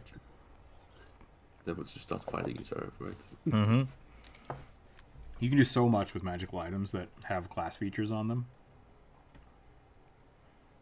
Yeah, I haven't done many of those. I've made a lot of magic items that kind of function of like abilities or... One of my favorites is like a ring of lay on hands. Or a ring of smite. I do those a lot. It just gives somebody like 1 or 2 uses of smite per day. Paladins is a really cool class that works for everybody. Like literally any class would benefit from being part cleric or part paladin, but they smartly hid all of the abilities in like level 3+, so you can't just dip paladin. But if you want to amp up your players, that's the way to do it. Just start giving them paladin abilities. Ah, thank you for saving the town. Let us grace you with this ring of the... I'm trying to think of a stupid name for a town. What's a stupid name for... the ring of the Bridgeport Reserve. It allows you to cast Lay on Hands once a day. It's like, oh, sweet. 10 points of Lay on Hands. But I'm a rogue. It's like, yeah. Yeah, enjoy that.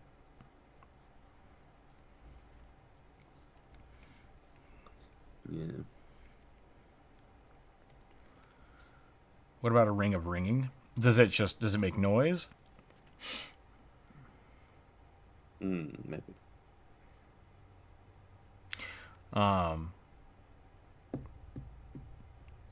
Do you know about Sun Wukong's golden band, the Monkey King's headband? I feel like I should know what it actually did. I'm So- aware of it, but I don't remember the abilities. So the Buddha Vista, I think, is the Lady Buddha that trapped him under a mountain. I think so. Or maybe it was the one that unstuck him from the mountain for the pilgrim. Gave him this golden headband, and then she gave a ring to the pilgrim. And so anytime the Monkey King starts acting up, he just like thinks about the ring, and it constricts around his head. So it's like a dog choke collar thing, but as a golden band, and it's on every single Monkey King. Like anytime they draw the Monkey King, they draw it, and it's like, do people not realize that it's like a shock collar? And I love it. They have something like that. They have something like that in Pathfinder. It's like the jailer's ring. And so like one person is the jailer, and the other rings linked to it are prisoners, and you can basically just like intense pain with the ring. And it's like, it's funny. Ring of subjugation. It's like, oh god, this got dark. It's like, yeah, careful.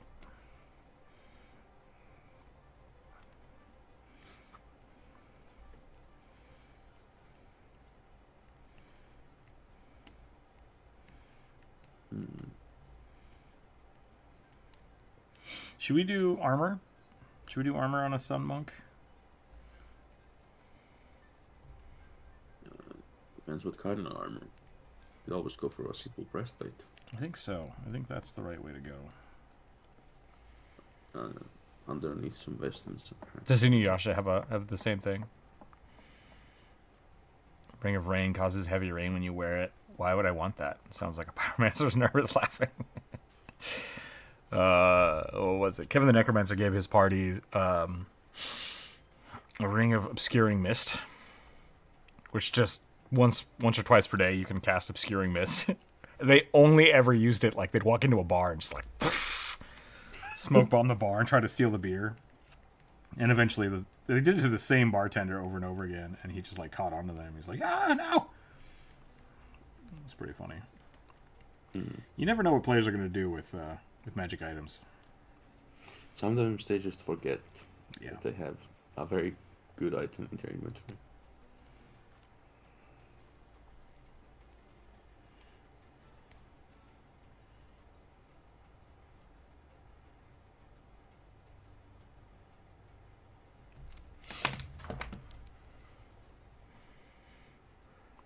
Oh no, today is the last day for acrylic charms on Sticker Mule. Hard pass. Thank you for the text.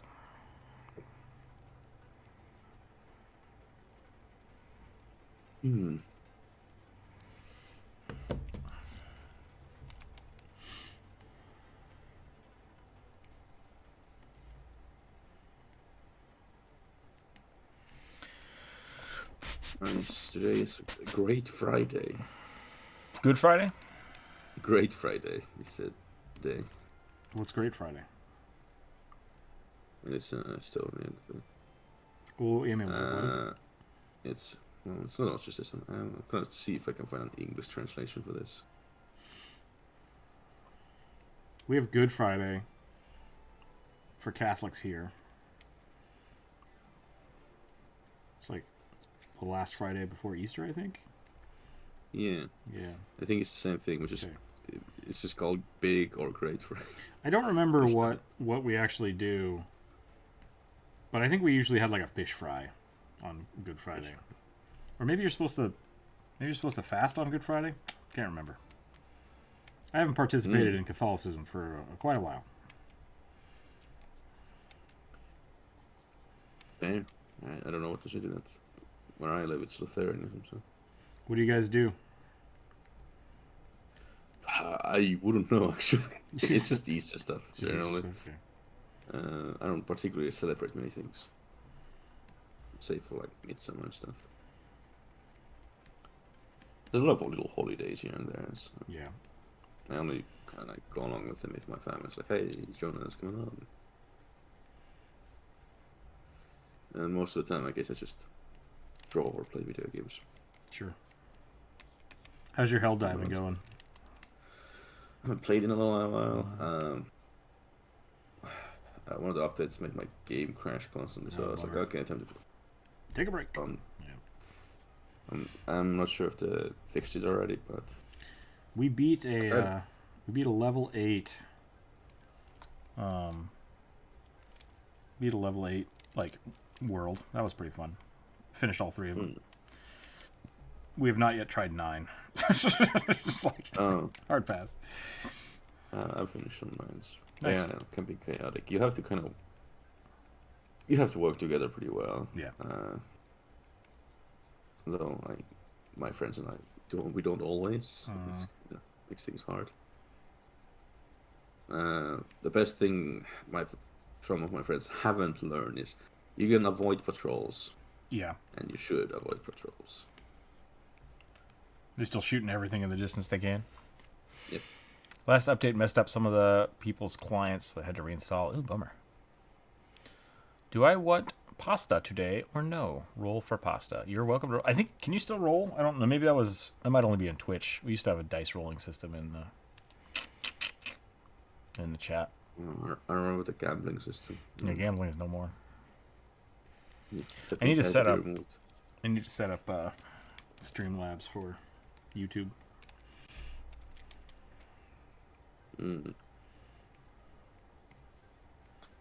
But not for the purposes of gambling. Yeah.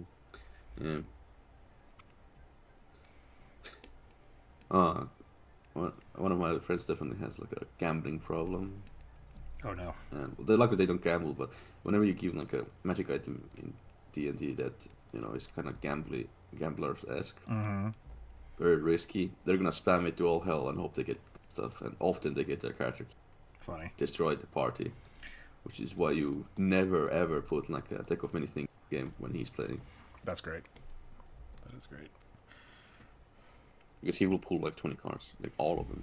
I made a bow that when you fired it, you rolled a d10 and it did a whole bunch of different stuff. And I had it so that if you rolled a 10 on it, it would shoot like a void arrow that just made a tiny black hole. And one of my players loved using that bow but didn't ever roll a 10. And then the one time they shot something at point blank range, it killed both of them. And I was like, ooh, what have I done? What have I done?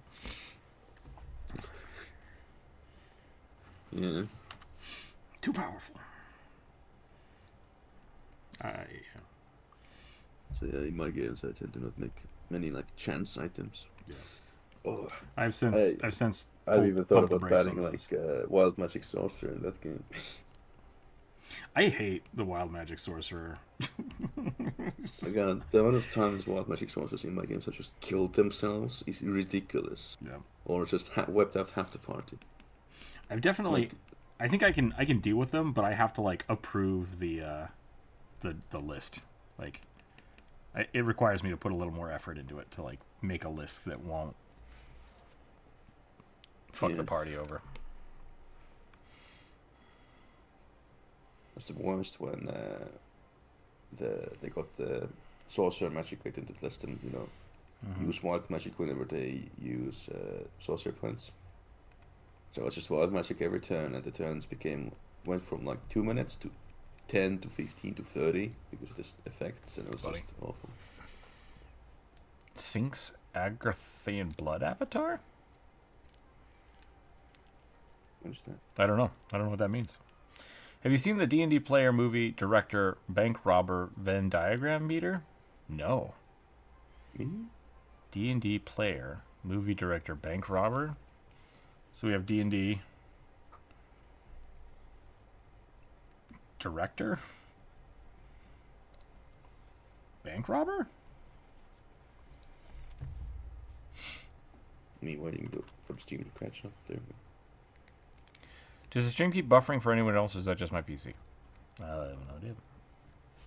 Let me see. What, well, YouTube was having problems this morning, so it wouldn't surprise me if it's YouTube. But B-Rob. I have excellent connection right now. Yeah, so I don't know. Doesn't seem to be me. I don't understand this, Dragon Turtle. For what? Found some meme, but I haven't seen the memes. I don't think both of us have seen the memes. So. Scheming? Like, would this one be scheming? This one's like storytelling. I don't know what's the connection between a bank robber and a director. Lots of money. Wants lots of money. Profit. Is this WotC? WotC right in the middle. Is that the joke? Is that what they have in common? It's a Venn diagram of what they would all say. Oh, yeah, I don't know. Want to post it in the Discord so we see it? Yeah, that would be my suggestion. Just posting it into the Discord. I think I'm done with this Cato. This is a good floofer. Floofer. Praise the sun, please. Praise the sun. Looks very mischievous. Blinded by the holy light. Chase the lasers. Okay. I don't need the satyrs on that page. Boom, boom, boom, boom, boom, boom, boom, boom, boom, boom. Oh my god, I rolled 11 again. A Zorn Barbarian. Oh no. A Zorn? Yeah. What a surprise. I think Oliver suggested this one on Wednesday. Hmm? I think I remember Oliver suggesting this one on Wednesday. Because I immediately thought, oh no, I'm going to have to draw Zorn. Oh, they put him in Magic the Gathering? Weird. A Zorn. Oh, yes, these things. They are 3-armed, 3-legged creatures that are mouths. Well, the element to plane of Earth. They eat precious gems and gold. Dwarves hate them. Probably because they eat their gold. Probably. Or maybe they just hired the elemental, but I'll give you some gems. Do this. That's true. You could barter. I was gonna say barger. Why the hell? Burger. I mixed up bargain and barter at the same time. What the hell's wrong with me today? Who's to say?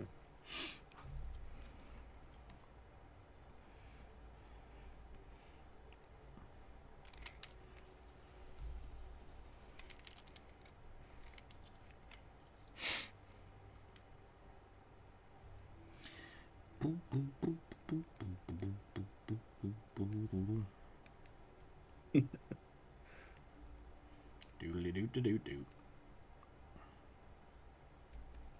Interesting. You gonna play the new WoW expansion when it comes out? I'm gonna try it. I've tried. I would say it's like now, but I'm gonna buy it and try it out and play it for like a couple of months and then stop. Unless it's really good. Unless it's like Legion was. Legion was great. I did not play Legion at launch. Maybe I missed out. It was. D&D players, stoners, bank robbers, and movie directors. Everyone be quiet. Stay in character. I think that could be in bank robbers too. Oh, roll it. Okay, that was the joke. Is that they all get to roll it. Wait, why do bank robbers say roll it? Let's roll it and they go in. This is a strange meme. I know a guy. That's a good one. That fits in D&D too, though. This is not a well thought out meme. Probably because it was designed by stoners. Oh shit, it's the cops. That's a good one though. Meme delivered. Thank you. Memes. The session's canceled. Act natural. This Zorn is looking amazing. Wait till I add his weird mouth. He looks like a little Amogus.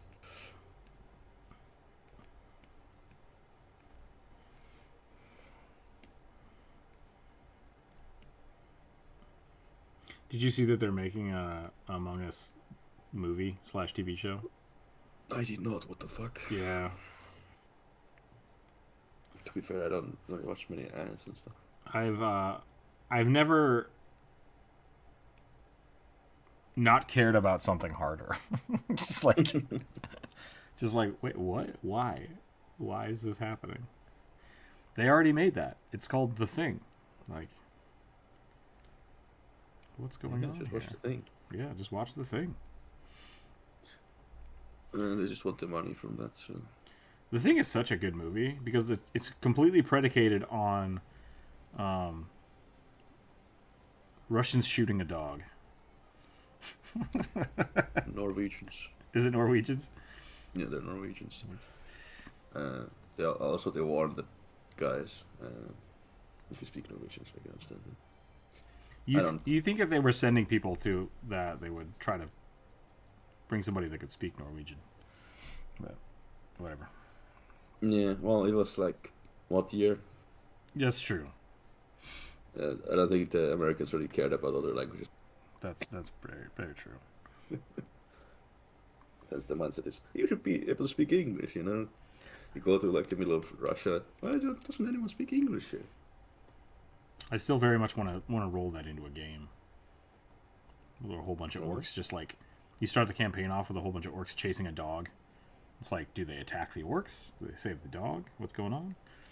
Why is a band of orcs chasing a dog? Yeah, exactly. That's the better question.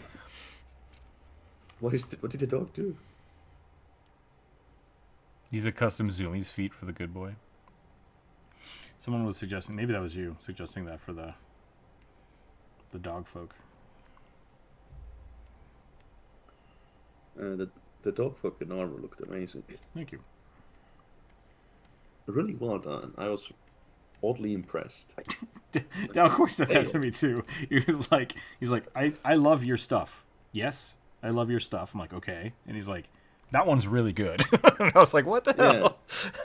I also was like, holy, that's Rook stuff, but why is it so good? I think that's actually, it was very quick. I think it's a culmination of all the stuff I've been practicing lately. Like really trying to get colors to be flat and smooth and stuff before my brother was like, how long did Rook spend on this? Because it looked like very high effort. Yeah, no, it's weird.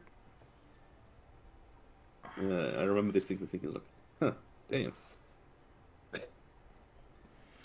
YouTube signed me out, and display message on my account was locked temporarily pending an investigation of a report that I was promoting extreme Islamic views and uploading videos. I'm very confused. Did someone hack your account and upload some shit? That's weird.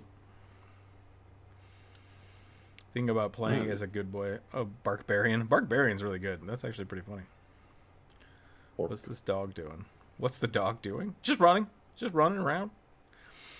Dragon Turtle, if you don't know what The Thing is, John Carpenter movie, I would say I suggest it, but I don't. It's a great film, but it's a thing. It's a thing. Yeah. They might be listening. Watching that reminds me about like desensitization to violence and stuff. Mhm. Much like as video game players, we are not so used to gore and everything. So I was watching a YouTube video where some guy had like his girlfriend play Baldur's Gate, and she was just distracted and disgusted by the gore and everything. It's like, oh yeah, Baldur's Gate is very gory. I didn't even realize that. Yeah, I remember like back in the day. I think they still do this on some games, but like, GoldenEye had a green blood filter, so that it could be less gory. It's just like, because like when I grew up with violent video games, gore was just like red squares. And John Carpenter was like, what if we put a lot of organs in this thing before we blow it up? And it's just like, okay, that's not what I expected. So it's a little bit different. If you ever had a film class, the thing should be required viewing. Yeah, it's good. It's good. I think that'd be a good place to promote it in a film class, because like they do a lot of interesting stuff. It's a really good way to tell a story, but it's kind of a one. It's dated, and two, it's just kind of a hard watch. Problem with the Thing movie is already in the trap that contains the very environment to trap it. Yeah. So it should be left alone. Yep.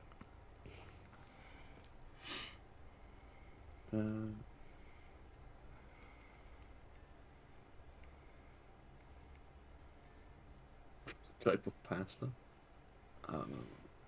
Ranger. Oh. I don't know.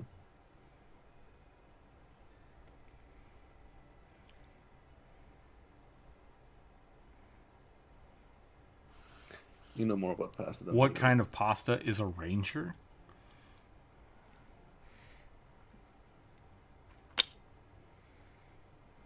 I don't know their English names. So.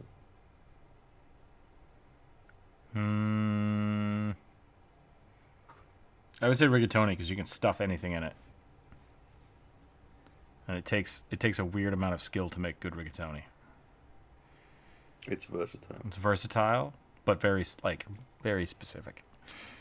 Like a Ranger. Just walk away. I can't follow. Yeah. I mean, that's kind of the ending of the movie, isn't it, Brian? Like, it's not a thing that has to be defeated. It just has to be forgotten. That would be an interesting D&D fight. Instead of fighting it, you just Surviving it. Yeah. survive and leave it there before they realize like the prison is already here. We don't need to leave it alone, you know. Mm-hmm. They have to make a choice of just letting it be.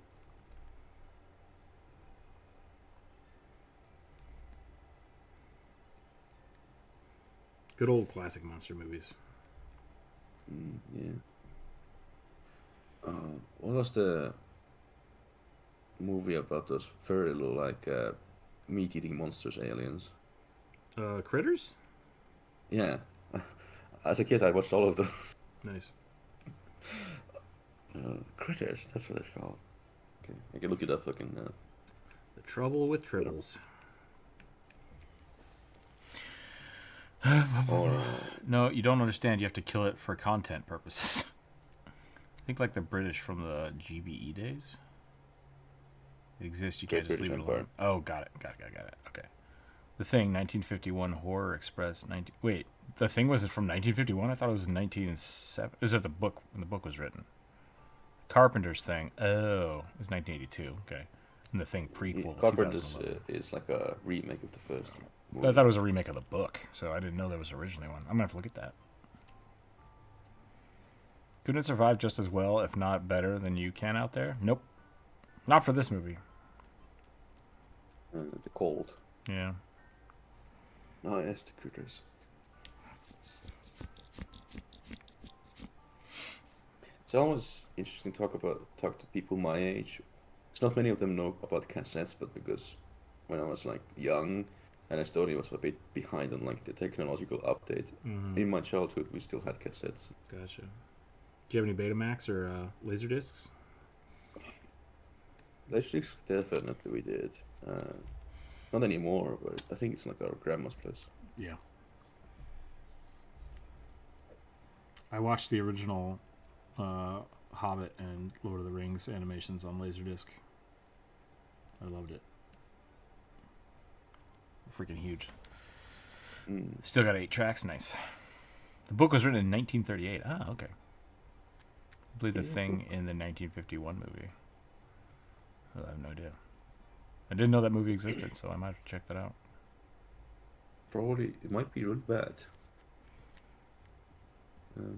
Yeah, no, Dragon Turtle, like, this was Antarctica, so, like, nothing survives in the cold. That was kind of the point. Yeah. It only got out because people found it and took it to a warm place. Warmed it up. Thawed it out, trying to I mean, if it needs biomass as well, just leave it alone as well. There's nothing to get if you just leave. Because if it needs, like, I don't know, flesh, just don't have any flesh around it. Fine. The thing is, just leave it alone. Don't touch it. Don't touch it. What was that? There's a meme out there of, like, researchers find a whole bunch of names and a warning of not to touch scrolls found in a box in the middle of the desert. And it's like, don't open that. Don't open that box. Don't read those scrolls. Don't, just leave it alone. Leave it alone. Don't touch it.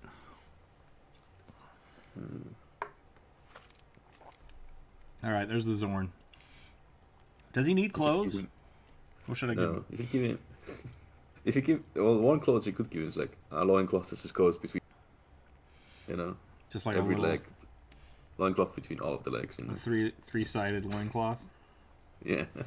Little skull belt. Or you could always give him a double-headed axe as well. Just one big one here. Yeah. Kind of looks like a abomination from WoW. A little bit, yeah, with a little hook.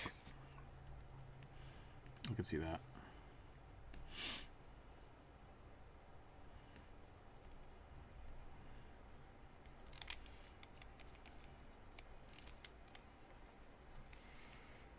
Open scripts, re-scrolls do evil.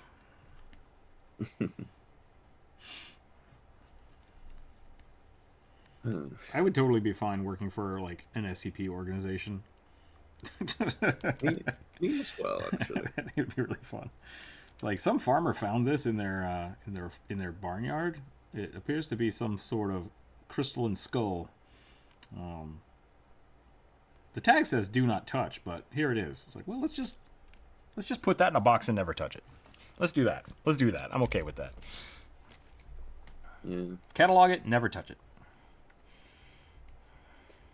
That Zorn is tiny if that skull is that size. That's a good point. I mean, they're not that big. Are they not? How big are Zorns? That's a good question. Yeah, they're medium. Yeah, they're medium-sized creatures, so, like, that could be a dwarf skull. True. Now I'm curious, how big are Zorn? Okay, they're not that big. They're like, well, it depends on top of the type of Zorn. The picture I have has him walking through a door frame, so, like, I could imagine this thing being 6-7 feet tall at the head. Like, they range from 3 to 8 feet. 3 to 8 feet, yeah. So, like, it's got, because there's a difference between minor, average, and elder. Gotcha. Elders are 8 feet tall and weigh 9,000 pounds. 9,000. Well, I mean, they're made out of stone, right? Yeah, they start at 120 and end up at 9,000. I think like a human statue weighs like 500 pounds. So, like, so, yeah. Do skulls need fresh batteries? What? What are they supposed to? What do they do? What do they need the battery for? He also played in the sci-fi movie Them about mutated giant ants. Yeah. Oh, really? James Arness? That's funny. There are world-ending SCPs that are safe because you just put them in a box and it's done. Right? Yeah. This is a really funny Dresden moment. When Dresden's in, like, a giant eldritch being crypt. And he's just, like, walking by all these different horrible things. And some of them are like, hey, you should let me out. You should let me let me explore the world because it's cool. And like other ones are like just psychically trying to like, hey man, how's it going? You remember me, your old girlfriend? And Dresden's just like, nope, not listening. Do. And then he walks by one of them, and it's just this little tiny orphan girl going blood. It's like, yes, that's how the SCP should be. Just like complete, just batshit insanity. It's like, oh, that's gonna stay there in my head forever.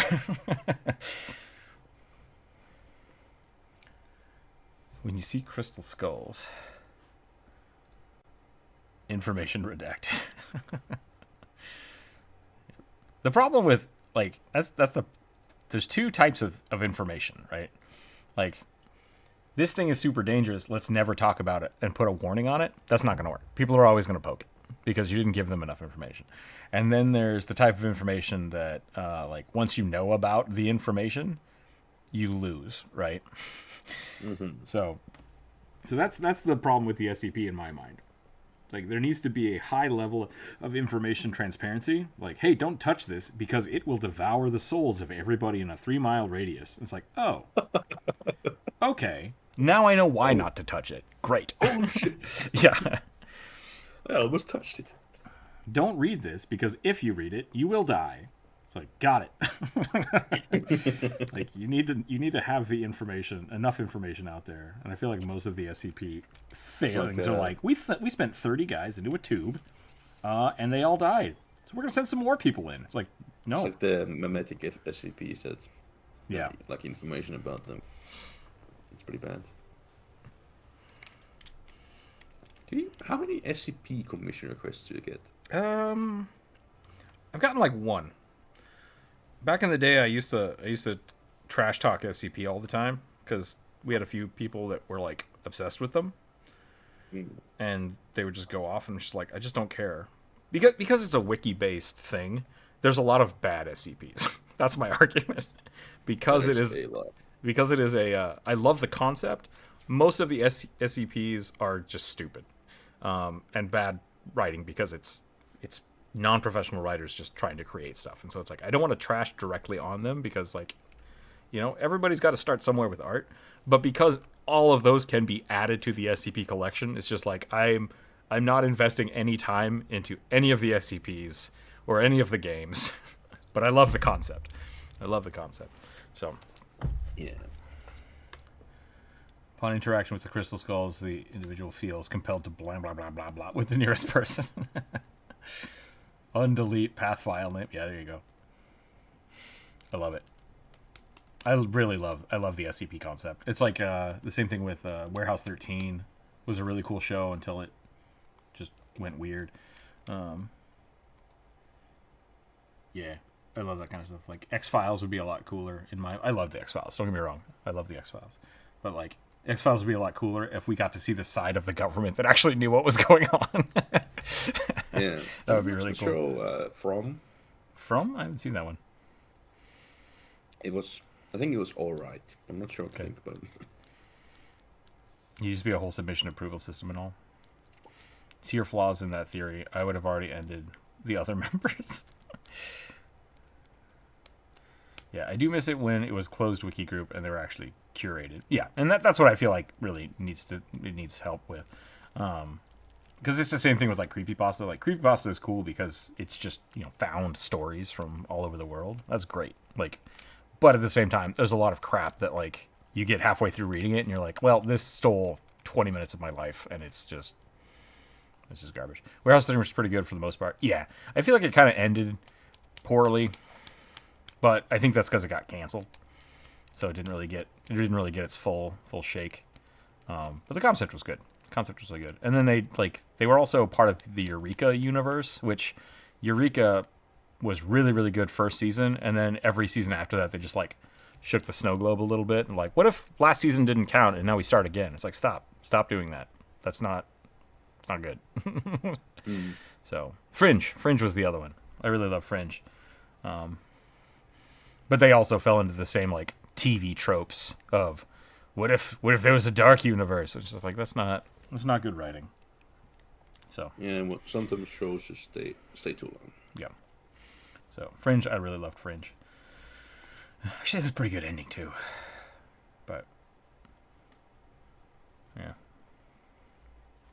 All right, I'm done with this. I'm done with this bad boy. It's 1:30. We can keep going here. Roll some dice. I think I need to stop rolling a d20. Yeah, we only have 12 left. Let's roll a d12. A d12!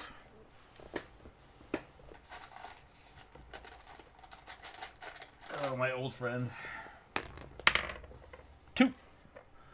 Human male wizard who uses charm potion to control people until they no longer are useful. Then they join the growing army of honey badgers? So, like, it's a potion to control them and then turn them into badgers? The librarians? Librarians, I think I remember seeing that, but I don't think I ever watched it. Librarian sounds. It sounds really familiar, yeah. One headcanon that I have is that FCP Foundation survives into the 41st millennia as the Ordo... I don't know what that is. Anomalous? It's a Warhammer. Ah, okay. Wait, it isn't curated anymore? Oh, no. No, it is... Nope.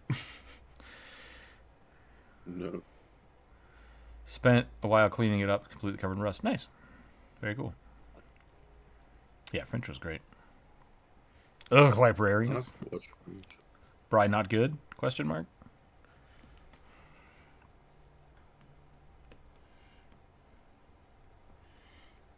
What is the librarians about? It sounds familiar for some reason.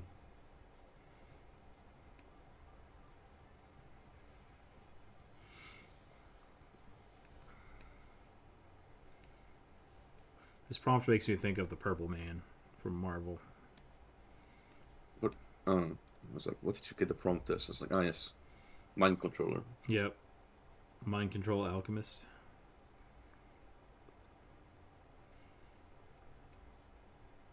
Which, to be fair, like, I think you could do that pretty easily.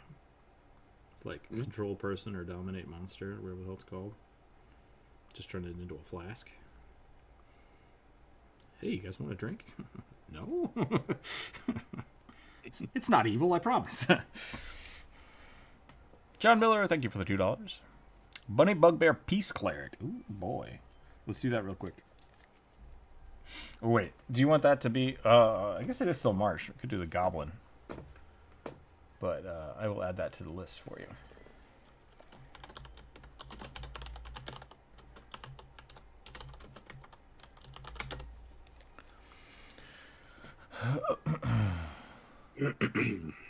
Magicians love the series. Librarians are complete assholes. Okay. We got the $2, so I'm going to turn off the monetization. If I can ever figure out how to do that from this setting. I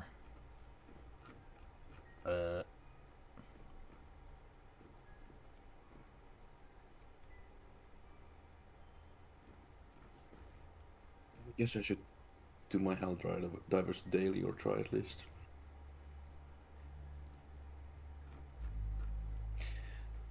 What's the date? Weirdly enough, kill like 15 devastators. That should be easy enough. Uh-oh. The more I played Helldivers, the more I'm like unsure if the game was worth it. Oh yeah, I love it. I'm having a super. I'm almost level 50 though, so like I played it a lot. So I've definitely gotten my worth out of it. I've got like 75 hours in it. So. Yeah, I think it's worth it then. Yeah. I think the issues I have with the game just keep getting worse the more I play. Interesting. My only real complaints right now are that the spear doesn't work, and I wish the backpacks were a little bit better. Because I think if you have a backpack, a teammate should be able to reload your stuff without them having the backpack on. Like, I think so as well. Yeah, because it just doesn't make sense. It's like, hey, I need a team reload. What's it called? It makes those worse because then they're not only taking up 2 slots for a drop, it's taking up someone else's slot too. So it's taking up 3 slots to be slightly faster reloading. That's bad design. So this as well. Was it? You could either like ramp up the rockets and the spears damage But I don't. It wouldn't. It still doesn't. Yeah, it just quite makes change it. the single-use rocket launchers much better. Yep, it does. That's correct. And I think something that would fix the spear, besides the fact that it's just janky as hell, like sometimes it just doesn't work for no reason. Is if another drop option, or like someone could bring a pistol that was like a tracer round just for the spear, that would make the spear amazing. Just I tagged it. That would be great. That would fix it for me in my mind. But right now it's almost just unusable. Yeah, just taking eats or eat hits is much better.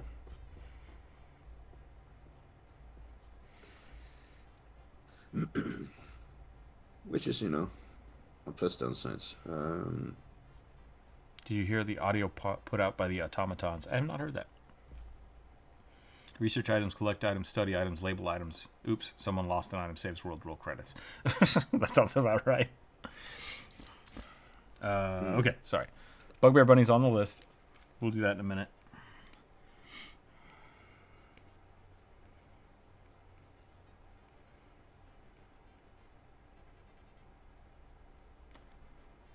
I don't know. I like the game, except like the first one.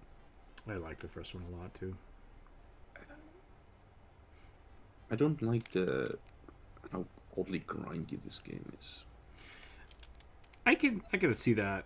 I'm upset. The thing is, I like Warframe and I like grindy games, but I'm thinking this is more annoying grindy.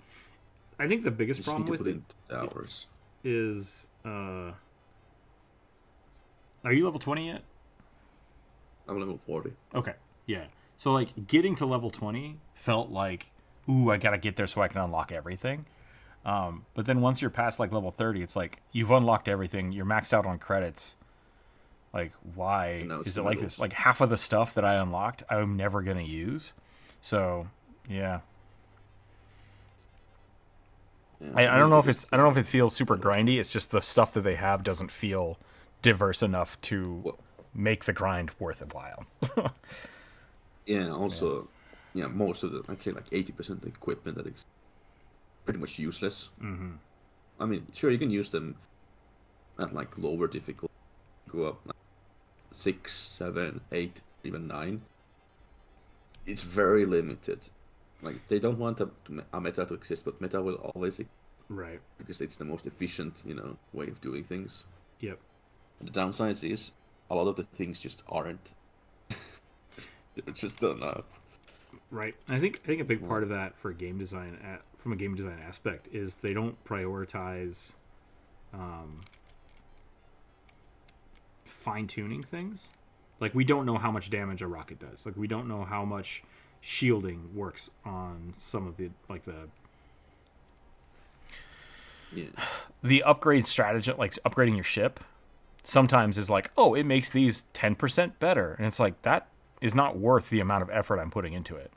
But if you instead let me say I will put a whole bunch of effort into making one of these really good, that would make the grinding feel better.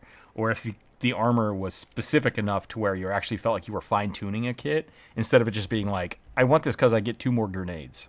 Like, that's my problem with it, is it doesn't have enough fine-tune functionality to really care about most things. It's just like, this one kills my teammates, this one is the fastest, I'm going to take this one. Like, that's what I'm going to take every time. What games are we talking about? We're talking about Helldivers. Helldivers is, yeah. What if Gryffindor, but complaining?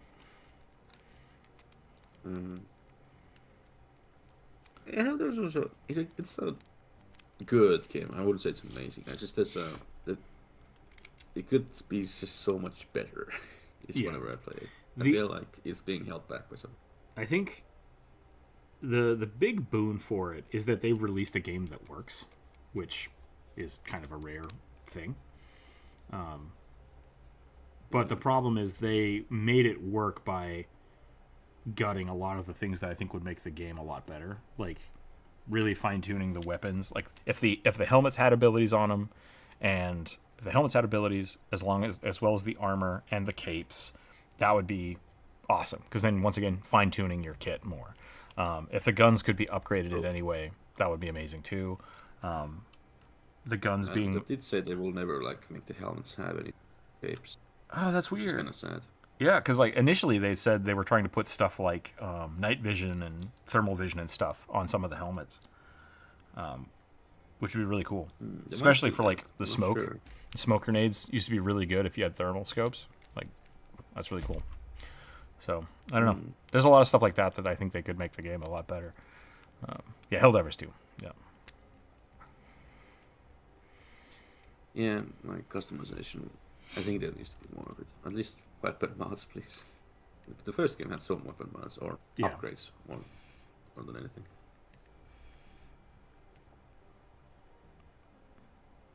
But yeah.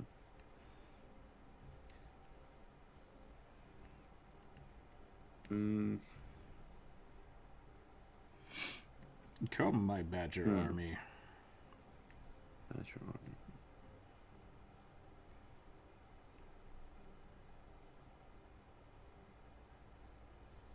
I just like squad-based games. Like, they're fun. I do as well. I guess the flaws just get stronger the more one plays the game. Though for me, it's probably more frustrating because my games tend to crash a lot. So That is frustrating. That made me stop playing Battlefield 1? I don't remember what it's called. I don't remember. remember Yeah, I what had this to was stop called. for like a week or so because when I did missions, and I would always crash at the end and never get the reward. Yeah, that is And frustrating. I did that about 12, 13 times, and I just gave up. I couldn't. It was miserable. It's like you do a difficulty 8 mission, find the purple samples, you're like, hell yeah, things are going well, team's great, and I crash. Oh man. Yeah. And I just wasted an hour of my life. The first time we beat a 7, that happened. It was just like, God damn it. God damn it. We tried to play an automaton mission on 6 or 7, but it was a defense map. We got freaking just so destroyed. I was like, oh no. Oh no. Oh no, indeed.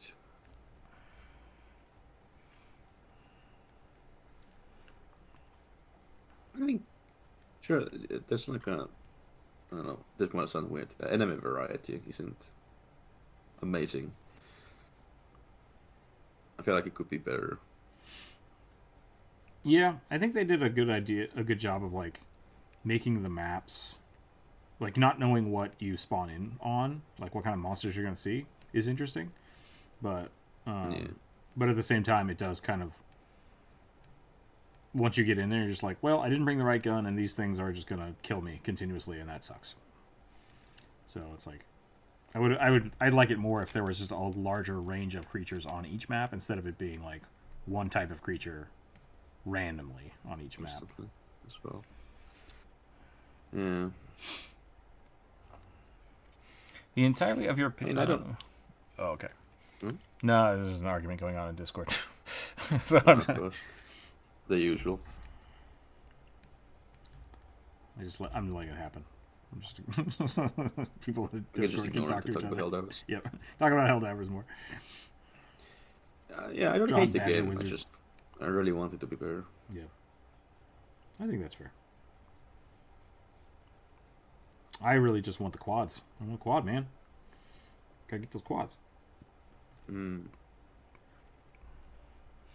We spent like an hour trying to figure out how to ride the mechs. Oh, you could do it. Yeah, you can do it. It's really fun. We had like 3 people with autocannons just riding on top of a mech, and just walking around. It was great. Like, yeah. Yeah, I like the faction variety. It's gonna be better when the Illuminate come out. Yeah, that's true. But, Those guys were scary in But the yeah. game. Like, I hated fighting them so much. It was bugs best, then cyborgs because they had armor, so it was really annoying. yep. And then finally the Illuminate, who you just avoided at all costs. It was always the last faction. Always the last faction. Yep. It was just, you know. low levels that you could handle them, but the moment they got higher because of the teleporting guys, it wasn't too great.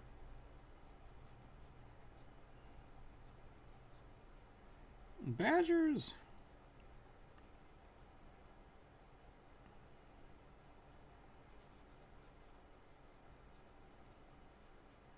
Anyways, I finally managed to unlock the last weapon of the first tree. Oh yeah, I've killed myself with that so many times. It's very frustrating.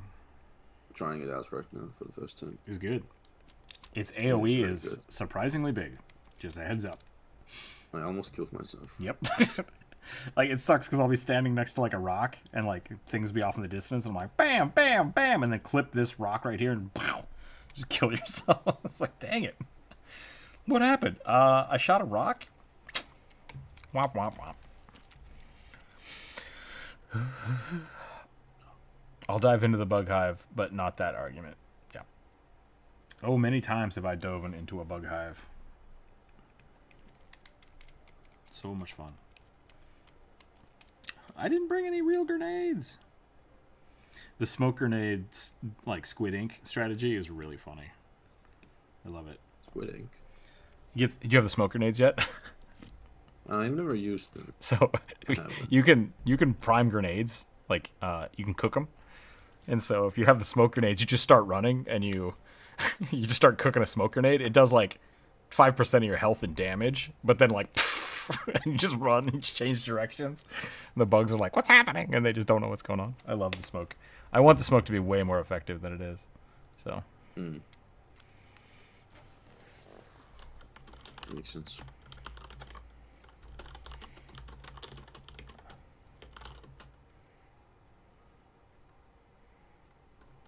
Oh, yeah, I did think about drawing, but then I was like, nah, I'm gonna just chat about D&D and everything. I did draw earlier today, so but then some. Nice. You draw anything good? Yeah, half dragon woman. Nice. It's the grenades, No Man's Sky. So many self-detonations. Yeah. Luckily, death isn't too bad in Helldivers. Though one of my friends does take accidental tear kills way too. Oh yeah. Whenever like a random guy accidentally kills him, go out of his way to hunt, kill them, or kick them immediately. Which I think is a bit of douchey in my mind. Yeah. I'm like not a fan of it. I don't play that game with people. Like, if I'm not with my squad, I will play by myself, and that is it. Like, you don't pug squad games. You just don't do it. Like, so. I should try to play with you. I wonder how that goes. Yeah, we could play some later if you want. If you're still awake. Well, I did have a 5-hour nap not too long ago. That's true. So. That is true. I think at 2 o'clock we'll probably. I want to draw one more guy, so I might finish this up, do one more, and then we might call it for the day. Enemy infection.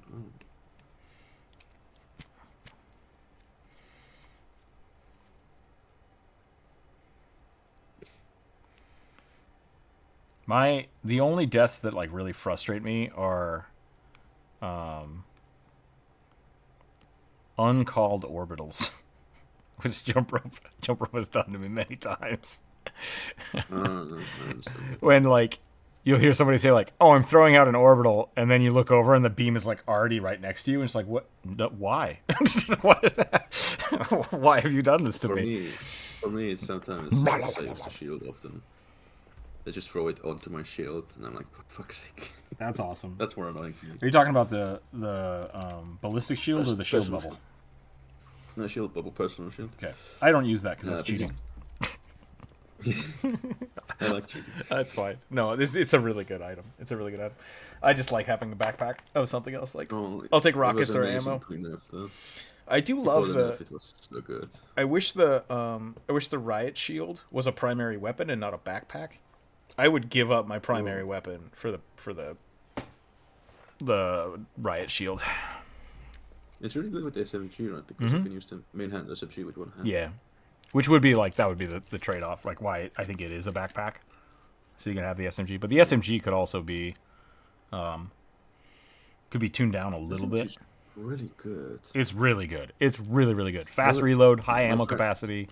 Like, it's amazing. My friends, all of my friends think it's garbage, but I keep using it because it's just really good. Well, it's garbage if you look at some of like the more powerful piercing weapons, but for like clearing minions, like it's on par with a machine gun, which is a third weapon. So it's like it's right about there. You can wipe out whole waves of little guys, which is great. So accurate as well. Mm-hmm. No recoil. Make sure draw John's super chat. Yeah. Let's do that. Let's draw the bunny bugbear.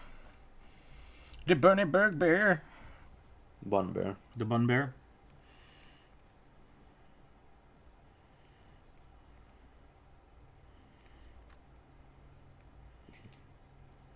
I'll dive into a bug. What's that? Sorry, it's not the. I'll dive into a bug hive, but not the argument. Mm-hmm. Comment. Funny.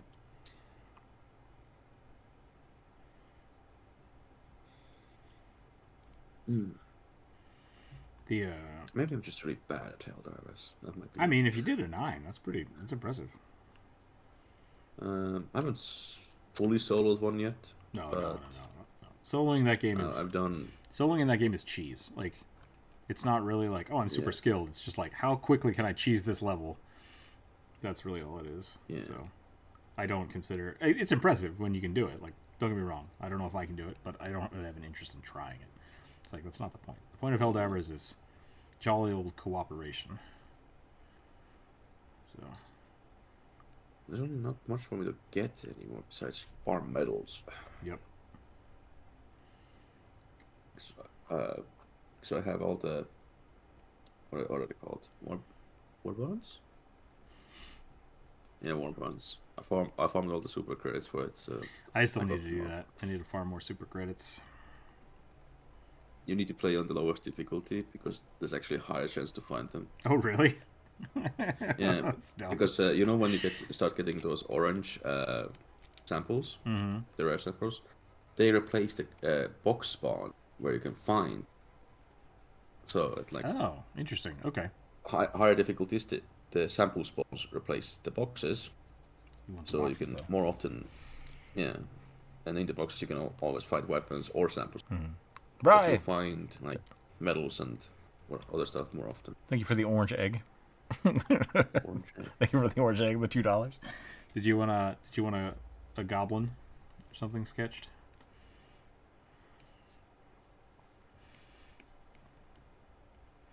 Since it is still Moblin March. Oh yeah, the month things. What is this month? Moblins. Moblins. Goblins. March goblins. We did draw a lot of clerics today.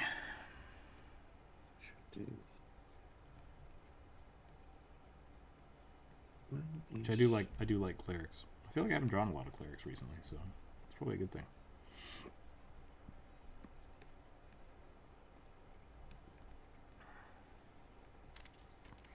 The egg is orange. I see it as brown. I mean, compared to your, maybe my monitor just sucks, but like your orange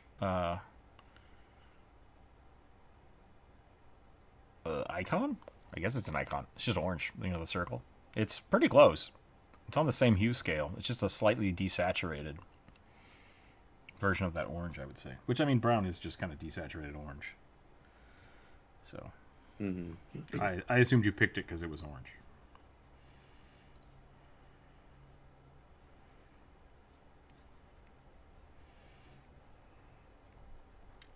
I think this guy needs like a big ponytail. Looks orange to me, like a Denver Broncos orange.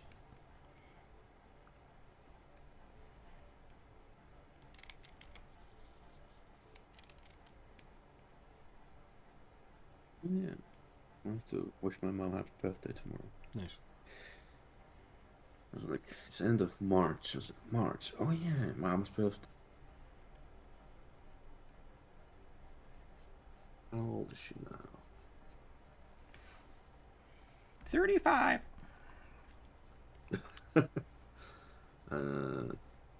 She was 44 when I was 22, so 46.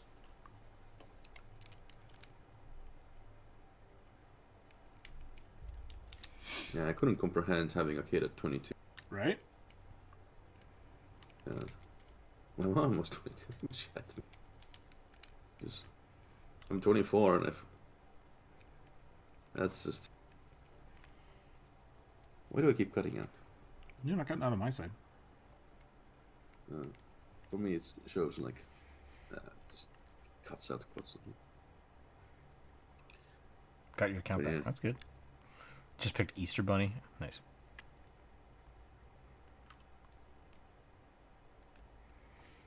Helldiver 2 promotes racial democracy views? Radical democracy views?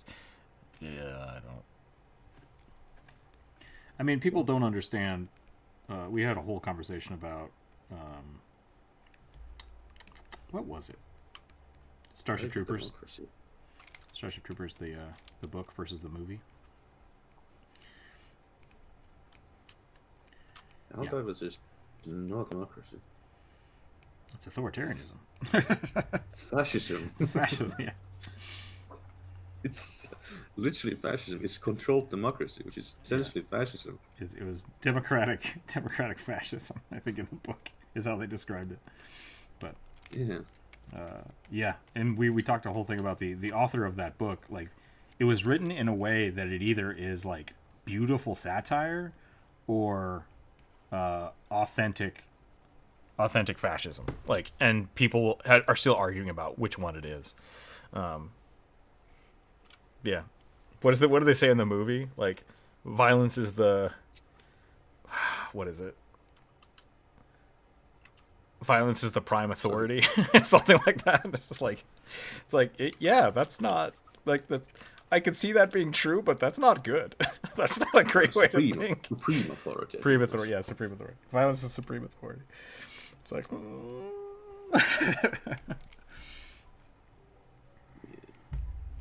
I want to be a citizen. Well, you got to join the army. It's like, all right. So yeah, a lot of people take it as like, hey, that's a great idea, and it's like, you don't understand the implications, though. Like, that's the point. So. Yeah. In the Helldivers, you're definitely playing as the bad guys. Yeah. You literally have a skull on your belt. That's not fair. And your cape. What's the, Are we the baddies? Yeah.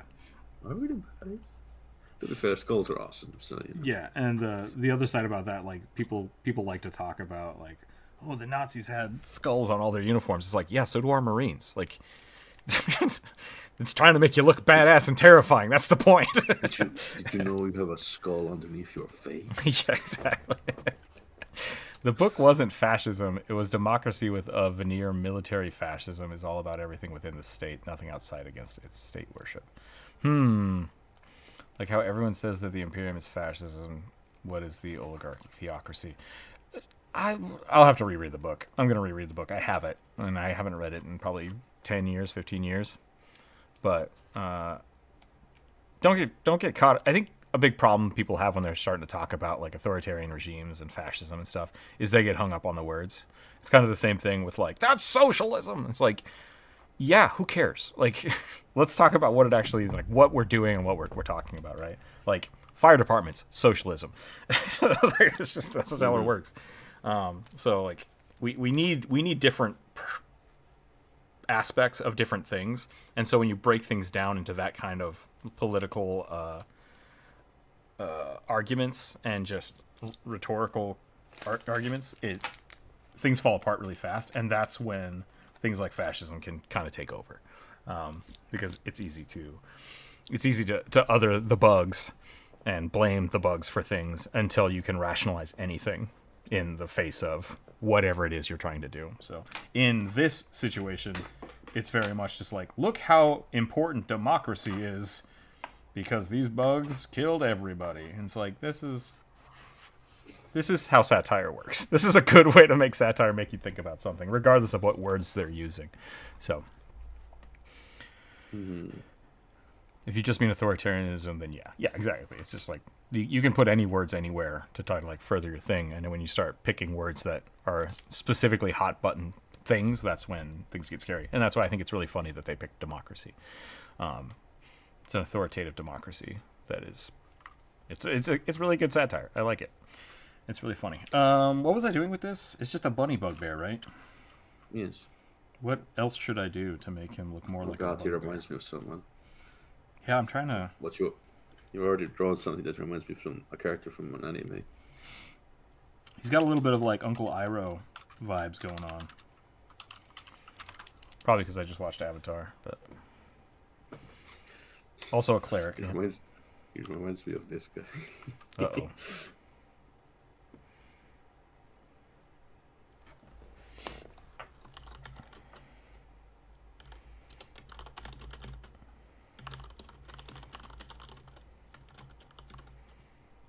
I probably loves you.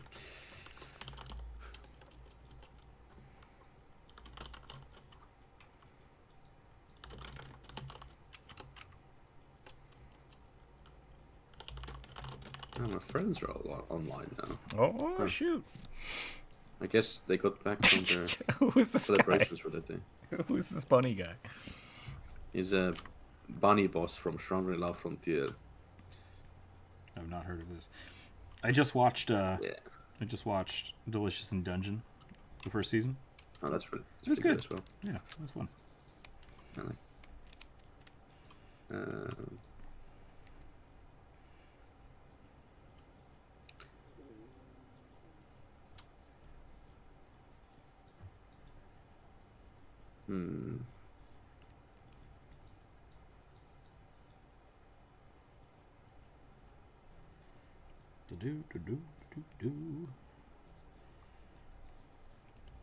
I wonder if my belt buckle's going to be here today. Probably won't get it till Can't tomorrow. is it a Helldiver built up buckle? No. It's just a brass belt buckle, like just a generic one. Brass, damn. Yeah. From a belt, from a gun belt. Going rich, Jay. Your gun belt.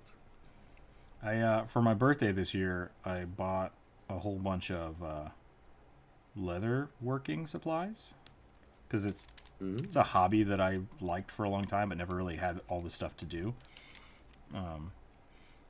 And so this year for my birthday, I was like, you know what? I'm gonna buy tools. I'm gonna buy tools for my birthday, so I can do stuff. And so now I'm making a bandolier, and then if that works, I'm gonna make a strap, like a guitar strap stuff. So fun little projects. The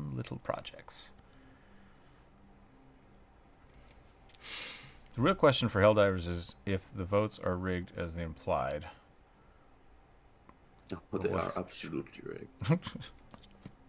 Managed democracy? Sweet liberty! Absolutely. Yeah.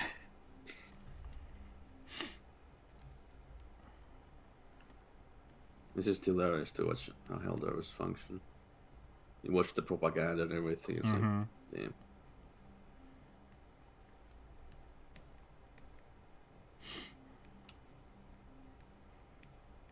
It's not often people realize that their own countries produce propaganda all the time. Oh yeah. Yeah, it's interesting to watch. Though I don't really watch TV much or listen to radio. I also have ad block up, so don't really watch the news either. So I feel I'm living under a rock. Hey. Kind of like it though. It's really Yeah, I was gonna say like I have a stress-free. lot of just like unnecessary stress from watching the news that I wish I didn't have.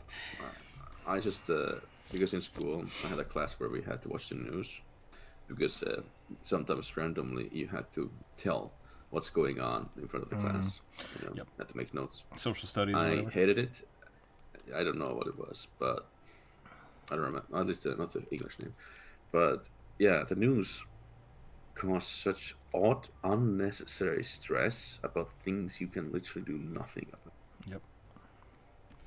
And when at some point, I just decided after that I'm just gonna actively avoid watching the news. Like news come up on a channel, switch channel. Not a bad call. I don't really read much. Sometimes I do because I'm curious when I see something, but not often. Mainly I read gaming news, which is fair. Really. I try to have ad block as much as I can. Because you can't really browse the internet without it. It's awful. Of course, when I was an ad block, it's nothing to worry about YouTube. It's just a joke. But yeah. Being what's the word? Unaware of things is just so much better. Can be. It feels better for me. I don't know. I get unnecessary stress. I have a kind of a civics class probably was that. My issue with blinders is what I would call that. Of like, there's two problems with the news in my mind. One is being trapped inside of a bubble that you don't realize you're in. Cough, cough, Fox News. Because at the same time, like, you can have certain left-leaning news stations doing the same thing. I don't think it's as egregious, but like, if you don't realize that you are in that bubble, you start really leaning. So you have to kind of go out and find your own news sources and like fact check things, which is stressful, a pain in the ass, and takes a lot of time. Because we have very few non-biased news sources now, especially with a lot of newspapers going under.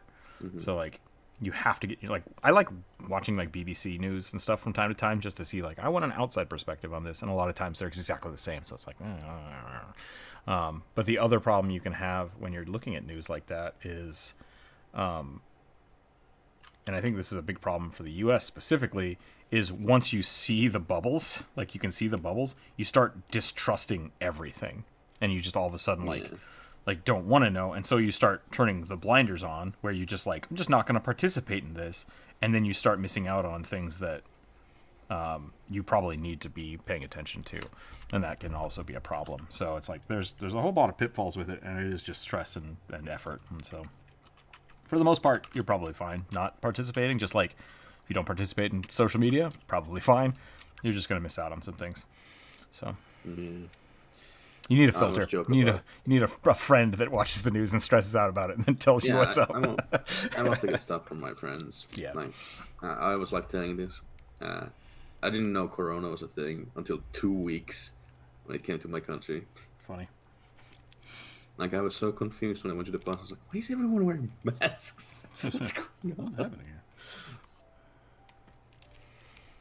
Even trying to think can lead to bubble issues. Yeah, it's true. Gotta have good friends. Yeah. I have to fact check my friends all the time, though, so it's all right. That's also, I don't talk politics ever, because I just don't think I'm smart enough for that. Just genuinely. It's too complicated, and saying the wrong things just gets people too mad. Well, even if you do it on accident. That can happen. I don't like arguing with people. I had enough arguments as a kid. Sure. I'm sure I've said things that are not great, but I haven't said many things I like strongly disagree with. So I try to always listen to people so I can maybe learn something. You can always learn something. Although sometimes you just listen to a person, you're like, wow. I've definitely, like, when I was younger too, like in my 20s, I was kind of an idiot. Just because I was young and dumb and grew up in Idaho, didn't know shit. I'm still young and dumb. Yeah. I hope I'll get. You'll figure it out. Yeah. At least I realized the young and dumb thing pretty early on. Like, changed the outlook at like 17. So. Drag, hello, welcome in. People say we get swarmed as steelmen. Oh, strawman. Yeah. I see many things people disagree with. I think of many things people disagree. Yeah, Drag, sorry. I usually stream until 2 o'clock. I go from 11 to 2. So yeah, if that's not in your time frame, I totally get it. No issue there. I might start streaming a little later, or earlier. I'm not sure which, but the next few months are going to be kind of up in the air. So I want to keep my weekends free, for sure. But yeah, I might start doing afternoon streams. I'm not sure yet. We'll have to wait and see. Yeah. Jonas, I have found you very intelligent. There you go. Thank you, Brad. I mean, I don't have to say thank you, but thank you for being nice to people in chat. I don't feel intelligent. I feel really stupid. So I know so little about everything. It's a sign of wisdom. Being aware of what you don't know. I know jack shit. It's really hard to talk about anything because I'm so constantly aware how little I know.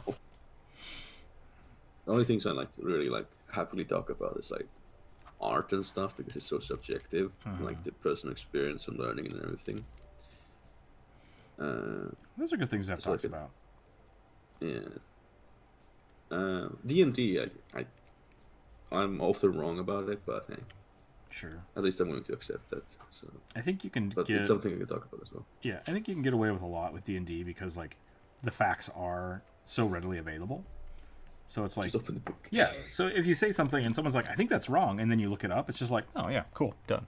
But like when you start talking about like politics specifically, because partly they are subjective, and a lot of things try to take factual stances on subjective things, or they misinterpret the factual things so that it sounds right for them. And it's like, yeah, that's not how that works. Like if you want to do something fact based, you need to have a very large scope, and that's not how we as a culture kind of disseminate news. So writing for the foreseeable future anyways, but just wondering. Speaking of weekly art schedule, what do you think about the PewDiePie art thing? I think the only thing I knew about that was that he started doing art, which great, good for him. Like I don't know anything else about it. He progressed really fast and it's pretty awesome. I recommend watching them actually. Cool. Attainable or some sort of people natural progress. cheating doesn't matter to me now. Focusing on, I mean, if you want to learn something, like just start doing it. So PewDiePie has the resources and time to do it. Again, I think that's it. I don't think it's cheating or whatever. Like he has the resources and the gumption. Then you can learn whatever you want. Game design, drawing, cooking. 10 minutes a day, and then rest more. Yep, and I think that's great because the other part of, like I said, with the gumption is like, if you sit down and start a clock and just fuck off for 10 minutes every day and don't get better at art, like that's why, because like, you're not actually trying to learn. So you have to put effort in. Like regardless of how much time it takes, you have to put effort in. So more people can learn things faster. That can be the natural side of it, but if you want to get better at art, like you gotta try. I mean, even if you keep just drawing something over and over again, you're gonna get better at something, hopefully. Yep. Might be line control or just your own style. Right. If people want to start getting better at art, this is the exercise I would do every day. Every day, sit down with a tiny piece of paper and draw a circle. Then draw another circle. And then draw a circle that connects those two circles. And see, like, I haven't fucked this up. This is bad. This is bad. Do it again. Draw a circle, draw a circle, draw another circle. Because drawing circles is, like, fundamental for all of these other things. And so, like, you can do these kind of practices, and that's going to help you with pen control. It's going to help you with, like, muscle memory.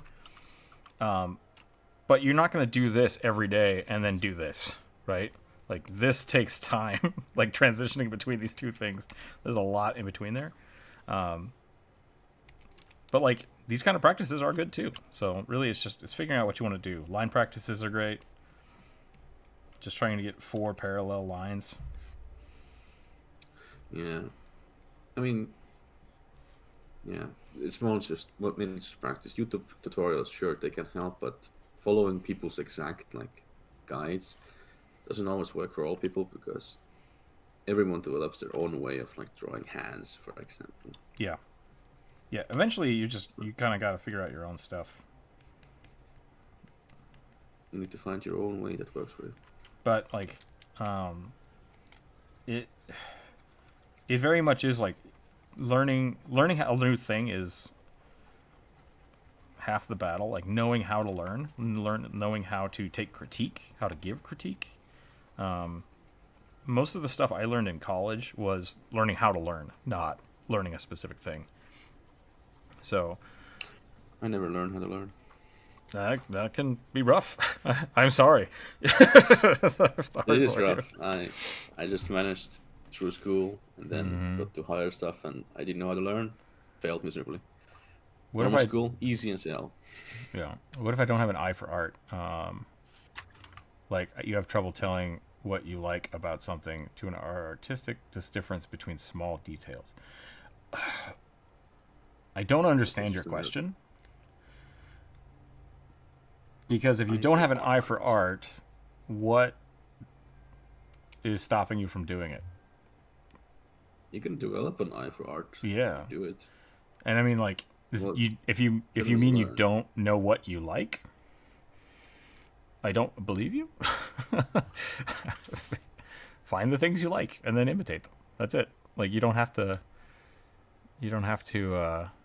I guess I could see it being like you don't know what it is about something that you like. That could be a thing, and I think that's less of not having an eye for art, but more you don't have the words to describe the things you like about art, and that's just a lack of vocabulary. So I could see that if you don't have a vocabulary, that could be a not having an eye for art. Art was never for and besides. I can barely draw a straight line. Yeah, and art is a ton of different things. Like that's the other part of it. Like even like look at the difference between me and Druid. Like we do two completely different types of art. Yeah. Jonas, you and I have a similar style. I think so. I think you have a much better grasp on like volumetric contouring. The things you draw look voluminous, like voluminous, right? Like that's something I still struggle with. This shirt's a little flat. I noticed that, but I didn't want to start over, spend time cleaning it up, so it's fine. I found tracing actually upsetting to my feel, but it might be because I'm so abstract. That could be, yeah. Like tracing is a really good way to learn like line weight and understand shape. I don't think if you trace to learn, as long as you can break away from it and stay more private. Yeah, like basically if you trace something, you can't say that it's your art because you traced it. Right? Like that's the big thing. Like when people are like, "Oh, you traced that." It's because you're taking someone else's stuff. That being said, like there's also a lot of programs out there where like I see a lot of people do this on like Instagram and stuff where they'll use a 3D program to render out a pose, and then they'll take that and put it in a program and then trace over that pose to use the pose. Nothing technically wrong with that. Like that's how Disney works. That's just a very fast way to cheat a pose. And at the end of the day, that doesn't really matter as long as you're not stealing someone else's pose that they did. So, yeah, Dragon Turtle. What I would say is if you are interested in art and you want to get better at it and like do it, you don't need to have like any innate talent. It's just something you need to figure out what kind of art you want to do, what kind of medium you want to use, and then do it. Like, yeah, it's just gonna take time. Not sure how to say it. My mental picture of stuff is usually fuzzy, and nailing down the exact details to make something look good or bad is difficult, but they add up. Okay, so we've talked a lot about like aphantasia, which is like the inability to see things in your mind. I struggle with that a little bit. Not as bad as some of the other people I've talked to about it, but yeah, I don't have like fully fleshed out things in my head before I draw them. Period. I just don't. So like even this guy, that's why I always start with like I place a head and then I start playing with kind of shapes. I'm visualizing it as I go because I have to. That's just how it works. I have no idea what this guy's gonna look like before I start. thumbnailing is really good for that, because if you don't have a good vision, you can just start putting things down on paper until you find something that catches your eye of like, ooh, I like that, I'm gonna do that. And even then, you're gonna have to do probably. I'm on like 3 or 4 iterations before I finish a piece. So like I'll start with a sketch, draw over the top of it, draw over the top of it, draw over the top of it, and then do my final line art. Yeah, you just gotta experiment. Yeah, my original images are fine. Remembering what something looks like is fine. It's coming up with stuff. Yeah, then if you're struggling with just coming stuff out of your head, use references. There's nothing wrong with that. Yeah. Got a dip. Ready for it? No problem. Thanks for hanging out. Tracing live photographs makes me feel bad about my art. I mean, if they're your photographs, don't feel bad. Like, that was something like if you look at old painters, like even Frank Frazetta, almost all of his pieces, like his big pieces, start with him getting a live model and just posing them how he wants, and then he would paint them. Like, and then he would take that photo, and then he would sketch it, and then he would take the sketch, and then he would like pencil, like graphite drawing, and then he would take that, and he'd have all 5 of those images in front of him, and then he'd start painting again. So like, it's all process based, and it's just a matter of figuring out what it is you want to do. I have friends do art, but I'm more of a musician. I play the tuba. Music is a type of art. like that's what I'm saying. Like, whatever, if you want to do something in the creative fields, which is, I think, a better way to say it than just like I suck at art, there's nothing wrong with that. Like, writing is a great thing, music is a great thing, drawing is a great thing, painting is a great thing, like woodworking, leather crafting, like all of these things are different art styles. Sound effects, like all of these are creative outlets. And I think a lot of people will get caught up on, I can't sketch, so I'm bad at art. It's like, no, you just not studied in sketching. So part of my problem with writing, and probably art when I start that, is I'm feeling bad for failures I make while practicing. Like I'm a scientist making fucked up body horror clones to get a perfect one. Yeah, I mean, that's just practice then. Yeah, getting past that feeling bad about your art is a huge step. Like, that's just part of it. And there's really no way around that. Like, I constantly feel bad about my art. You never get over it. You never get over that, yeah. It's the same thing, like, I've talked to people, how do I get over, I've heard people talk about this, I'm sorry. How do you get over stage fright if you want to be a musician? And a lot of the advice is you just learn how to deal with it. You get up on stage, you get really scared, and then you figure out what you can do to overcome that.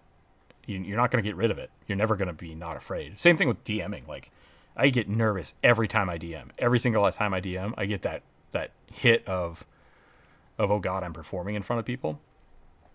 And anxiety. Yeah, it's anxiety. And I've found different ways to cope with it. That's it. And usually a lot of that coping is like copious notes. So I'll write out my notes, and then right before I'll write new notes. I'll like get sticky notes. It's just like every time I kind of get freaked out about something, I just write it down again. That's how I deal with it. Call me weird, but I feel bad about art. Like, I'm sorry I messed up what you're making. You're supposed to be so beautiful. Yeah, I can't help you with that. Unfortunately, I can't help you with that. Just know that we all kind of have that like Drew will talk about his obsessive perfectionism or toxic perfectionism.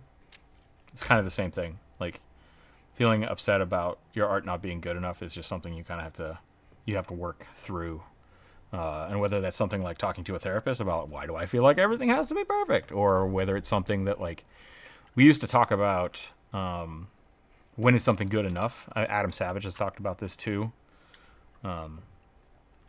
There is something being done, then there is something being done for a client, and then there's something that is perfect. You will almost never get to this point, and if you want to be a professional artist, you have to know when to stop. Because I could spend infinite amounts of time on something, just constantly reworking it forever. And there have been some painters that have, like, spent 20 years on a painting because they just never feel like they're finished.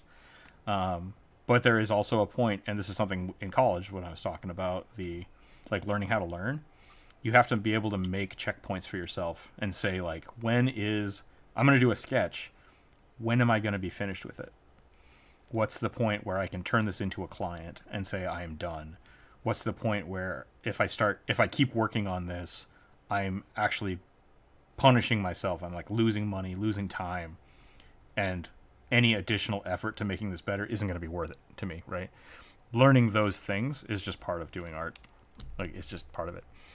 When is a song done? When is food cooked enough? Like, it's just something you have to learn. And the best way for me to say to start getting around that is by practicing and talking to people and getting feedback. Setting your goals for like line art, and if something you want to do is sketching, then don't finish art pieces when you practice.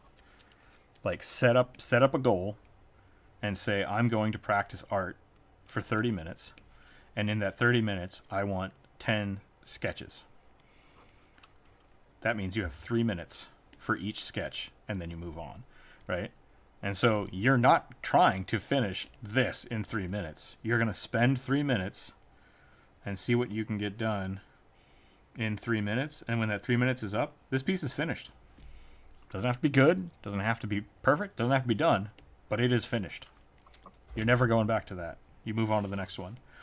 And then maybe one day, if you really, really like, man, I really love this pose, take it, copy it, bring it to somewhere else, make a whole piece out of it. Spend an hour on it.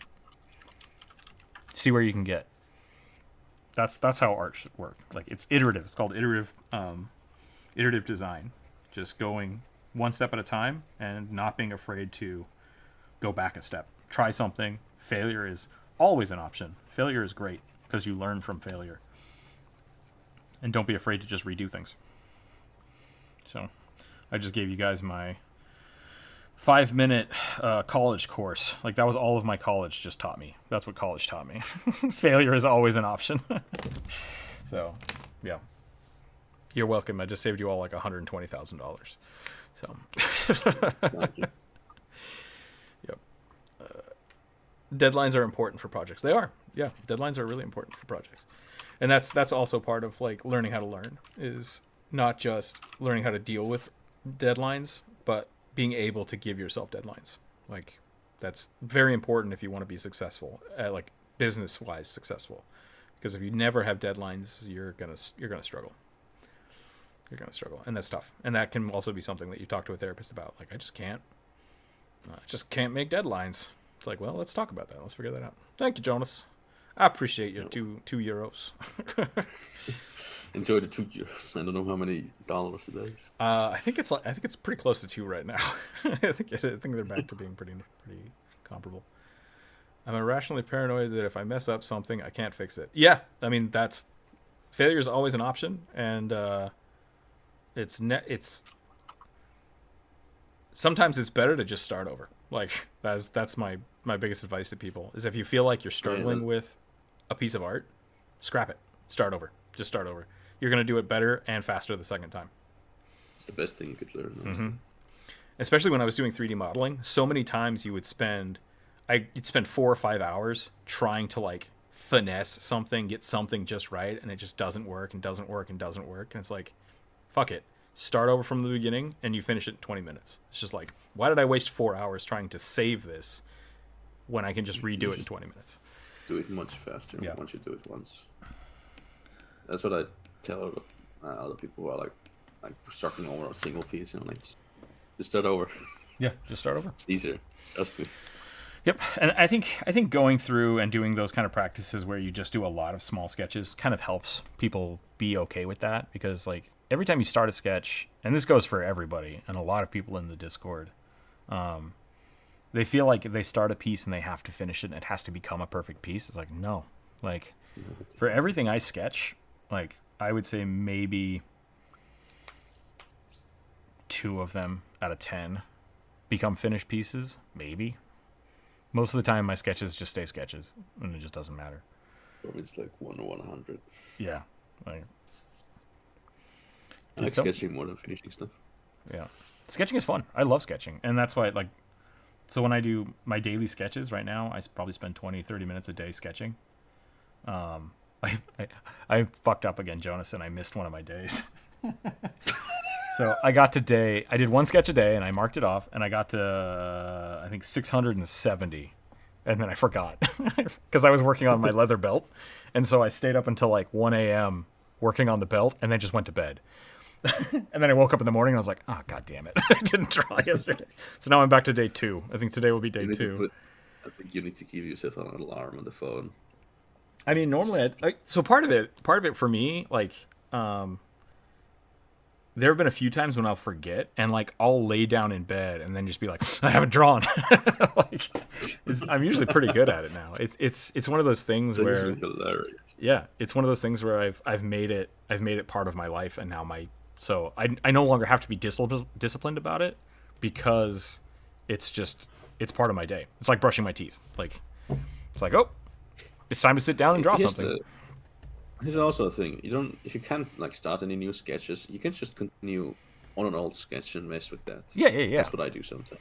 Yep, that's good too. And if people like struggle starting anything new, you can just do little things on like a little sketch, try to refine it, make a copy of it to make a different version. That's what I do sometimes. Yeah, I think the other one I like is 2 dots and then draw a line between them, and then draw another dot and draw a line between it, and just do that. Like, all this is doing is like, I overshot that one.